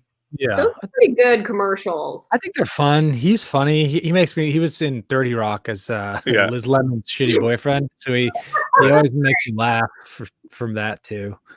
And he always like a funny type of mayhem, like grandma's cat who just took a shit on your, blouse. Yeah, totally. I think those work for me just because they're consistently kind of, you get a chuckle. I'd like, I mean, and I think that they're world building. Like, I think that's kind of what's interesting about it. I mean, that was the same thing Old Spice did. Is Old Spice goes, if you're going to do this character, you got to commit to it, to the bit, and let's build the world. And then with Flo, it's like what they've done. I think is really interesting. Where they go, listen, we got Flo. We're going to build a thing around Flo, and then we're going to build her fucking army of people. And then over the course of time, we're going to see like this other side character, and Flo, like the world starts liking this side character more, and Flo gets a little bitter about it, right? And we're going to like watch this stuff kind of spiral, right? I also think that Geico commercials, while I don't like all of them, there's always one that you go, God damn, like you're leaving me with a lot. And the most famous example of that for me is the tiny house commercial. Oh my God. Tiny homes. So the tiny house. So this was a fake reality show they invented. And it was a Geico. The Geico tiny house commercial. Amazing. I don't think I've seen it. Oh, this is super classic. No, thank you. Like a fake reality show world in about tiny houses. Can you guys? Let's see if you guys can't hear this. I'll download it and play it out loud. Let's see here. Tiny, that's not right. That's not what I want. That's not what I want either. This one. Let's see here. Can you hear that? No.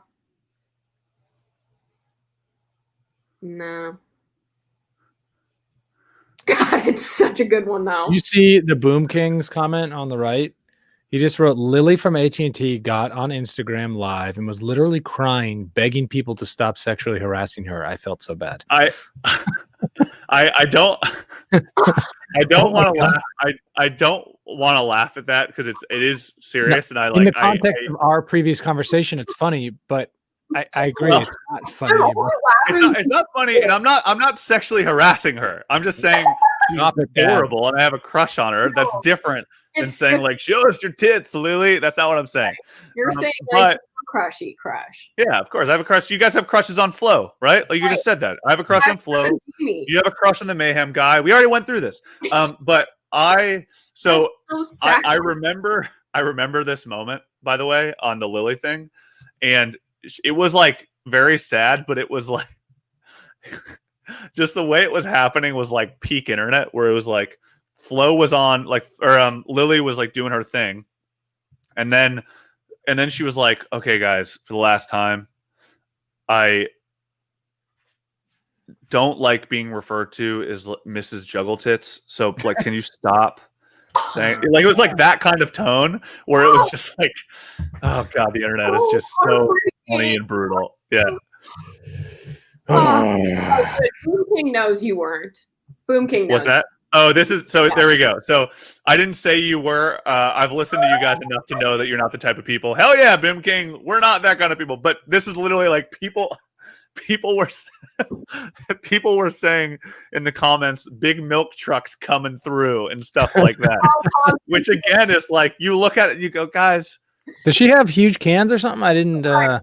She's a busty gal. So okay, I didn't quite notice. Which, you know, listen, like, I never looked down. I was always looking straight into her eye.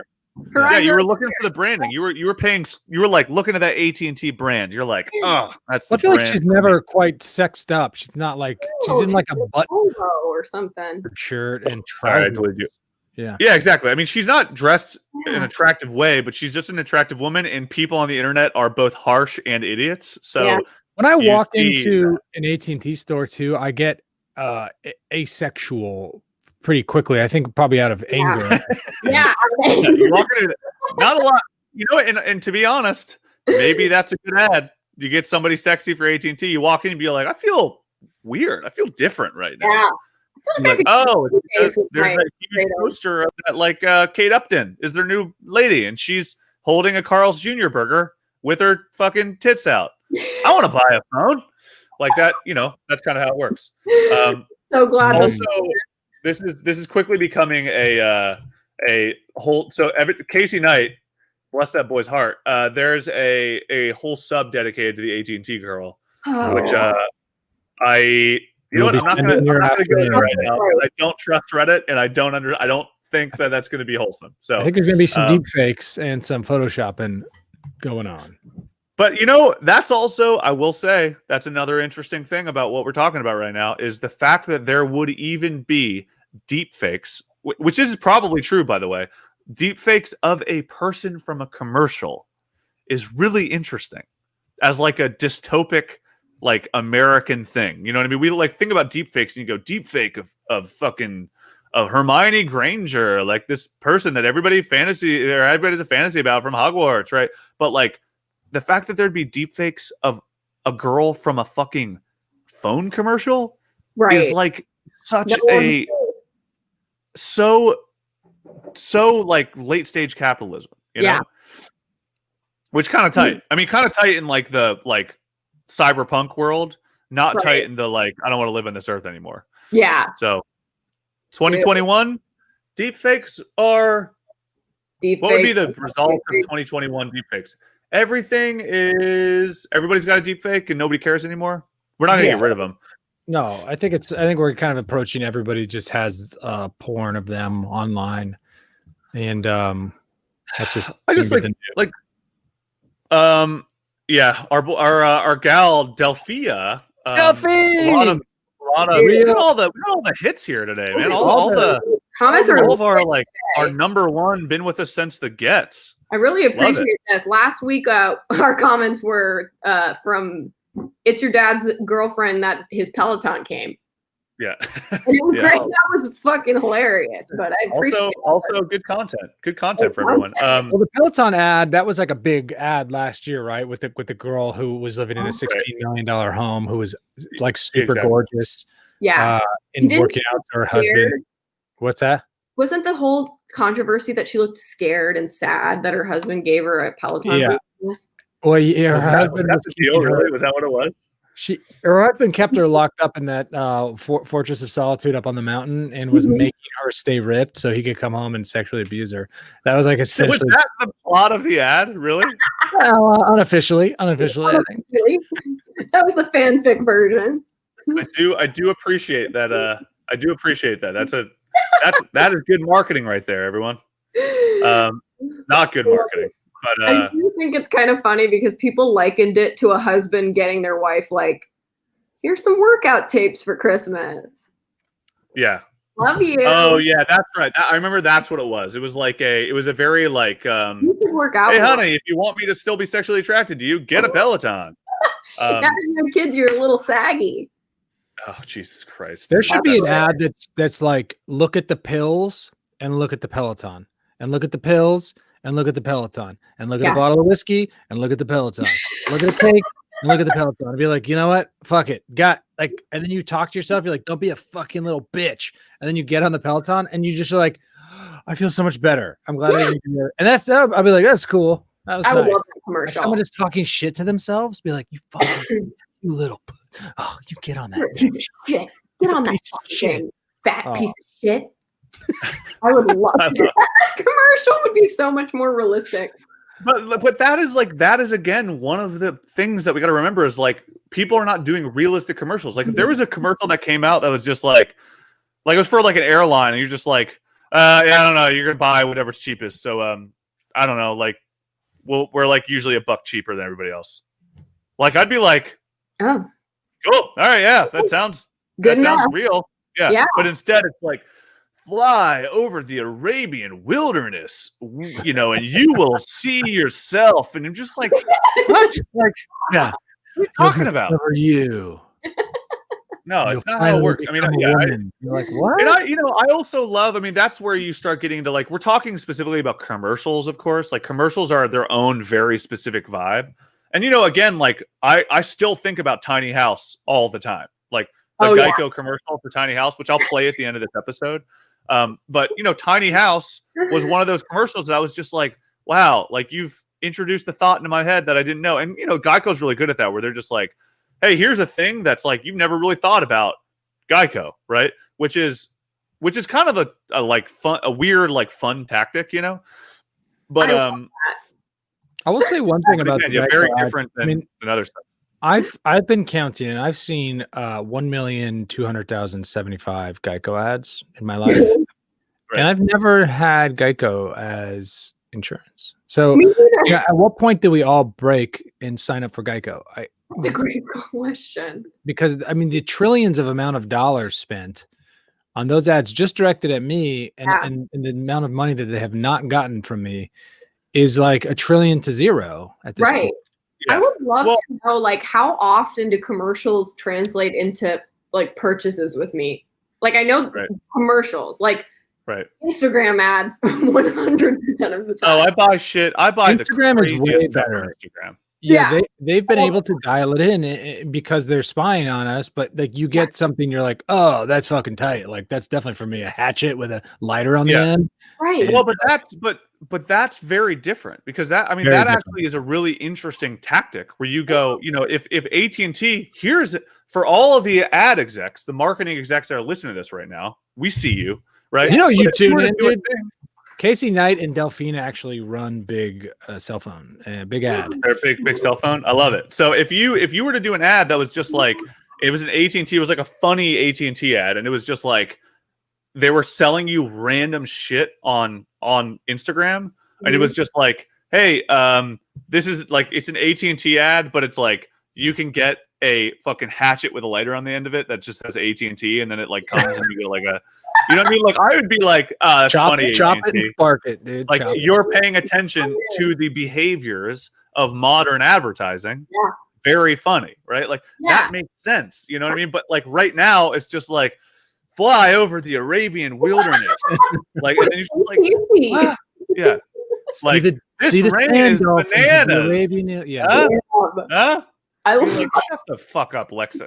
I'm never buying a Lexus. Hell Like no. I mean, I would never be in a situation to buy a Lexus anyway. But now I'm just like, hey, Lexus. Yeah. I'm never going to buy anything from you again. Like I want forever, right? I love a Lexus because it's a Toyota, but it's a little bit nicer. So I like a car that just works. But my problem with Lexus is not, I mean, that ad sucks, but they just keep stretching them out, and they're just turning into like it's starting to look like a loaf of sourdough at a certain point. I'm like, you know, if I'm gonna drive a sourdough car, I'm gonna get a fucking car that looks like a piece of sourdough. No, that kind of looks like a piece of sourdough. I want the whole fucking bag. I want the whole baguette. You know what I mean? Totally. The whole baguette. You know what I'm saying? Forget about it. I love that is you Forget go into a about it. focus group. You go into a focus group and you're like, you just do the rant you just did. Where you're like, people are like, tell us what you think about Lexus. You go, listen, I see what you guys are doing. I see that you're trying to go for a sourdough loaf, but you're not giving me a whole sourdough. You're only giving me something that kind of looks like a sourdough. If I want a real sourdough, I want the whole baguette. And people are just like, I want a baguette. They're like, okay, thank you. Focus group number 23. then this is what's going to happen. This is how this shit works. Is someone goes, well, we got a lot of feedback about the baguette, and then go, all right, and then the creatives get a brief that goes like, more baguette. Lexus is like the sourdough of fucking modern cars, and like sourdoughs are in trend right now. And then you see a commercial about a motherfucker building a sourdough loaf. And then at the end of it, it's like Lexus, a car for builders. And you're just like sourdough. Builders and sandwich lovers. You're like, what the fuck? Yeah. It's fucking insane. But anyway, so I know we're approaching Joe Rogan time.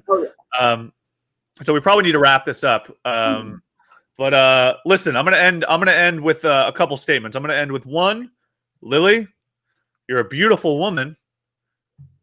We're not sexualizing you. Woman. You can't say woman. I think you gotta walk that back. You're a beautiful woman. I'm not trying to sexualize you. Keep doing what you're doing. I wish you well, and I hope the trolls don't get you down. That's what I'm gonna say. Keep it up. I hope now you take a large sip of milk. Oh, gross! I don't want to. Don't. Really creepy. Really creepy. Yeah. I just love like fucking teenagers, man. Like. We need to get our teenage consultants back on and be like, hey man, what would you have said to Lily in the comment section of this video? Remember, the context of Reddit is a 13-year-old boy popping zits, popping boners, making comments. Right. Like everything that happens on Reddit is that guy. So you know, everything on the internet is that guy. The advice I want to leave Lily is this. All you have control over in this life is the energy you put out into the world and the energy that you allow into your space to affect you. So what you need to do is put up your boundaries and not allow those people to affect your space, because they're going to keep talking about your titties, and you need to learn to rise above it. And I'm not saying that it's right, but you are in control of how you react to things and how you allow people to affect you. I like that approach. What do you have to say to end our conversation about Lily from AT&T, Freed? Oh well, I thought I think she's wearing pleated pants, which my hate for pleats, and I'm all about chinos. So get some. Oh, so you're out on Lily. You're like, get this girl out of my face. I honestly never thought about her sexually. She always seemed. I was more annoyed that they keep making these things with her. To me, it never went sexual. The one where she's talking to her coffee mugs with the eyes on them and stuff lately. Yeah. You're my best friend. Yeah. And then they think it's fucking hilarious. And I'm like, this is just a whack ass joke. It probably cost $3 million. I'm always just thinking about what they could have done with the money. I don't know. Yeah. She never became sexual to me for some reason. So yeah, you could have built an entire documentary about the fucking effects that Wi-Fi has on our genitals. Could have done that, and instead you made a commercial. They could have made a really cool 5G conspiracy doc, that I would have been like, wow, this is good. That's a really funny idea, actually, is that you use marketing money to make like internet docs, to make like Plandemic Part 3. Yeah. I mean, that thing crushed. Yeah, it's a lot. I mean, it's brand awareness right there. A lot of clicks. You see at the very end that it's sponsored by AT&T, the whole thing. Love it. All right. So do we want to hit a couple randoms, close this fella out? I think so. Commercials I hate. It's an interesting sub if you just want to rant, if you want to get it out of your system. But also it's interesting, from the anthropological perspective, it's interesting to see how and why people are not receiving ads in the way that we think they could. Yeah. Black Jake from State Farm. We see what you're doing, State Farm. Yeah. Like we see it. Right? I think it's almost, when they cut down the tree. No, here we go. Better example. When those guys go up to the Arctic Circle and they pull out those ice tubes and they can see Yeah. the layers of time. And they go, Mhm. look, right here, 17,000 years ago, there was a volcanic eruption. And you go, cool. Commercials kind of are like our snapshot in time of history. Like you can go back to the Playboy in the 70s and look at an ad of like a very swank guy with a mustache, like smoking in his like sunken living room with like humongous speakers. And he's like, you guys like to rape women? Me too. Yeah. Part Same of this. movies. And you're like, yeah, that was like what was going on and during the time. Now it's like woke culture, sensitivity, emotional blah. Yeah. And that's what's going on now. And in 10 years, there'll be some other shit. So I think there's so much going on. It's a fun place to complain, but also it's a fun place to sort of like see where we are in society at any given time. And you get out what you put into it, because I think too, like to your point, Dad, Sciatica King, you can come here just to rant sometimes too. Like sometimes I don't even want to get into the discussion part. I will just post a picture of or a video of the like DoorDash commercial with that rap that's like, catch a churry, chimichurri, GGBBB. And I'll just be like, fucking hate this commercial. And there will be like 7 people who are like, me too. Yeah. You're like, you're my friends. Mm-hmm. Yeah. I will say the one commercial, if we're talking about DoorDash, I don't think it's a DoorDash. I think it's Postmates. There are commercials right now that are like, when the only thing you can hamburger is, I'm kind of like, that's pretty clever. I get it.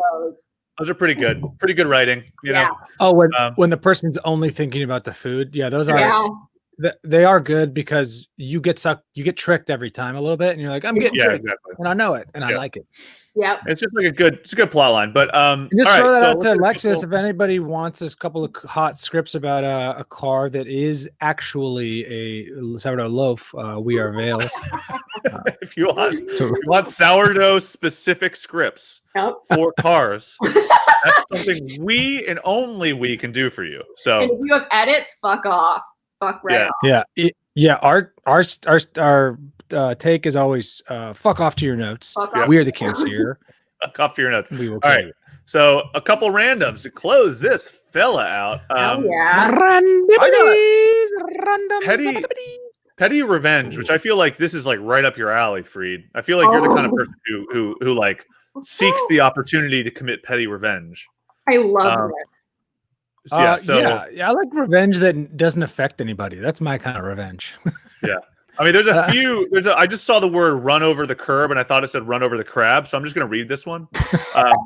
The lady almost hit the front of my car trying to pull into a parking spot, and I was turning into it, so I just sat there. So I'm at Costco in need of dog food, and it's ridiculously busy for a Monday. Barely any parking lots or spots until I spot one over at the end of the lot. I make my way down the aisle, and I'm about to turn into the parking spot when a lady runs over the curb and almost hits me to take this spot. Thankfully, I tapped my brakes in time, or we would have taken off my bumper. I look up, and she's shaking her head and wagging her finger in a no motion at me. WTF. I was like, okay, I'll just wait for her to back up since I'm obviously turning into the spot. She doesn't. My girlfriend is with me and was pissed that the lady wasn't budging. I gave her my Costco card and just sat in the aisle and the face off with the lady. She goes inside, gets the dog food, comes back out, loads it up in the car, and then pushes the car into the spot where, chef's kiss. That's a beautiful, beautiful piece of petty revenge. And pushes the cart into the spot where we were waiting and hops into the car. The look on the woman's face was enough to give me satisfaction for a week. She had to get out and move the cart so that she could park once I reversed through the entire aisle. So worth it. Oh, love it. That is actually very satisfying. Like reading that, I'm like, ooh, yes. Petty revenge. These are good stories. Big sub too. All right, Doggus. So I found this one. Things cut in half porn. Cool. Wow. Pretty cool, right? Porn cut in half things. So it's all these like things cut in half porn. I love it. Right. Steel door inside a rubber bullet. Love that. Damn. This is what geologists see after shoveling snow. Yes. Oh my God, we were just talking about this. Just talking about this. Get the fluff out of here. What were we saying? Oh, how the snowpack is a good snapshot in time, just like commercials are. Oh yeah. This is the analogy. Look at that. early plow deposit, processional way, pizza delivery, Little Jimmy firecracker, somebody hawked a lug. faunal remains, tauntaun. These are great. Cool, love it. Hey, this is a I mean, fun one. famous cut in half porn is kind of a cool. That's like a simple thing, right? Cut things in half, kind of nice. Kind of fun. I like it. That's cool. This definitely feeds into the current cake phenomenon where people make a cake look like a bug. Oh right? yeah, it's a big thing. Big I thing think going on right people now. who bake are psychos and they're creeps. And I'm not interested. Yeah. Which is why you're like anti Lexus car as well, because you're like, that reminds me of people that bake are psychotic. I'm out. It's mostly because baking's way too hard, and so I hate it. Fair. That's fair enough. All right, what do you got, Freed? You got any goods? Yeah, the movie suggestions is the title of the sub, which initially I was like, this is boring, but then I was like, you know what? I'm sort of at the edge of streaming new things, and I'm gonna spend some time here and sort of see if anybody has some good suggestors for a new hot movie for me. And speaking of which, Borat is out. I started it last night. Very funny. Last night. Borat is just like such a. I mean, what I was noticing is it had a little bit of like Adam Sandler effect on me, where I was just like, oh, I remember when this was funny. But then, however, I mean, there are good funny moments, but it's also like the thing that's always exciting about Borat or any of his movies is you're just like, dude, how do you have the courage to do that thing that you're doing that is so fucking like dangerous and whatever? Like the shit with Rudy Giuliani, I'm just like, wow, like I can't believe. What did he do with Rudy? Oh, this is the big drama. Oh, it's a big thing. You gotta watch it, Doc. I'm not gonna blow the plot. Plot blowing, you know. All right. So as we close this one out, as the closing part of this, I'm going to play the tiny house commercial, which I found and to play on the sub. But because of that, I'm going to say this is Did You Reddit, a weekly podcast about the internet by way of Reddit, the front page of the internet. My name is It's Your Dad. I'm Darbu. Oh, Jesus Christ. My free day. I'm going to leave that in there. People get it. We'll be back next week. We also have some potentially exciting news that we're going to maybe announce in the next couple weeks. So we're trying to work out some of the details. We signed an agreement with fucking Universal Music. We're signed. We got a record deal. We're doing let's drop that info next week. But yeah, we are joining a podcast network, guys, which means we are going to get fucking rich and forget about all you poor losers. Yeah. Woo! So Delphia, Casey Knight, fucking snooze you later, you fucking losers. No, thank you to all of our fans. But yeah, we'll probably talk a little bit about that next week because we've been working hard trying to figure out how to grow this thing since we know we've been like waning and waxing or whatever the other direction is. But anyway, like, subscribe, tell your friends, all that jazz. Buy a Lexus. Say, give your thoughts and prayers for Lily. Yeah. And whatever. Lily. Go dox your haters. Go dox your haters. Yeah. All right. This is the greatest commercial ever made. We will see you guys later. The marriage was built to last. You are so awesome. But the house was built too small. This is kind of awesome. How long are we here? For 1 year, sparks will fly. This is not awesome. I just want to make an omelet. Oh, are you kidding me? The drama will be real, but it won't save you any money on car insurance. Geico. 15 minutes could save you 15% or more. Why haven't you called Geico? Greatest commercial ever made. So good.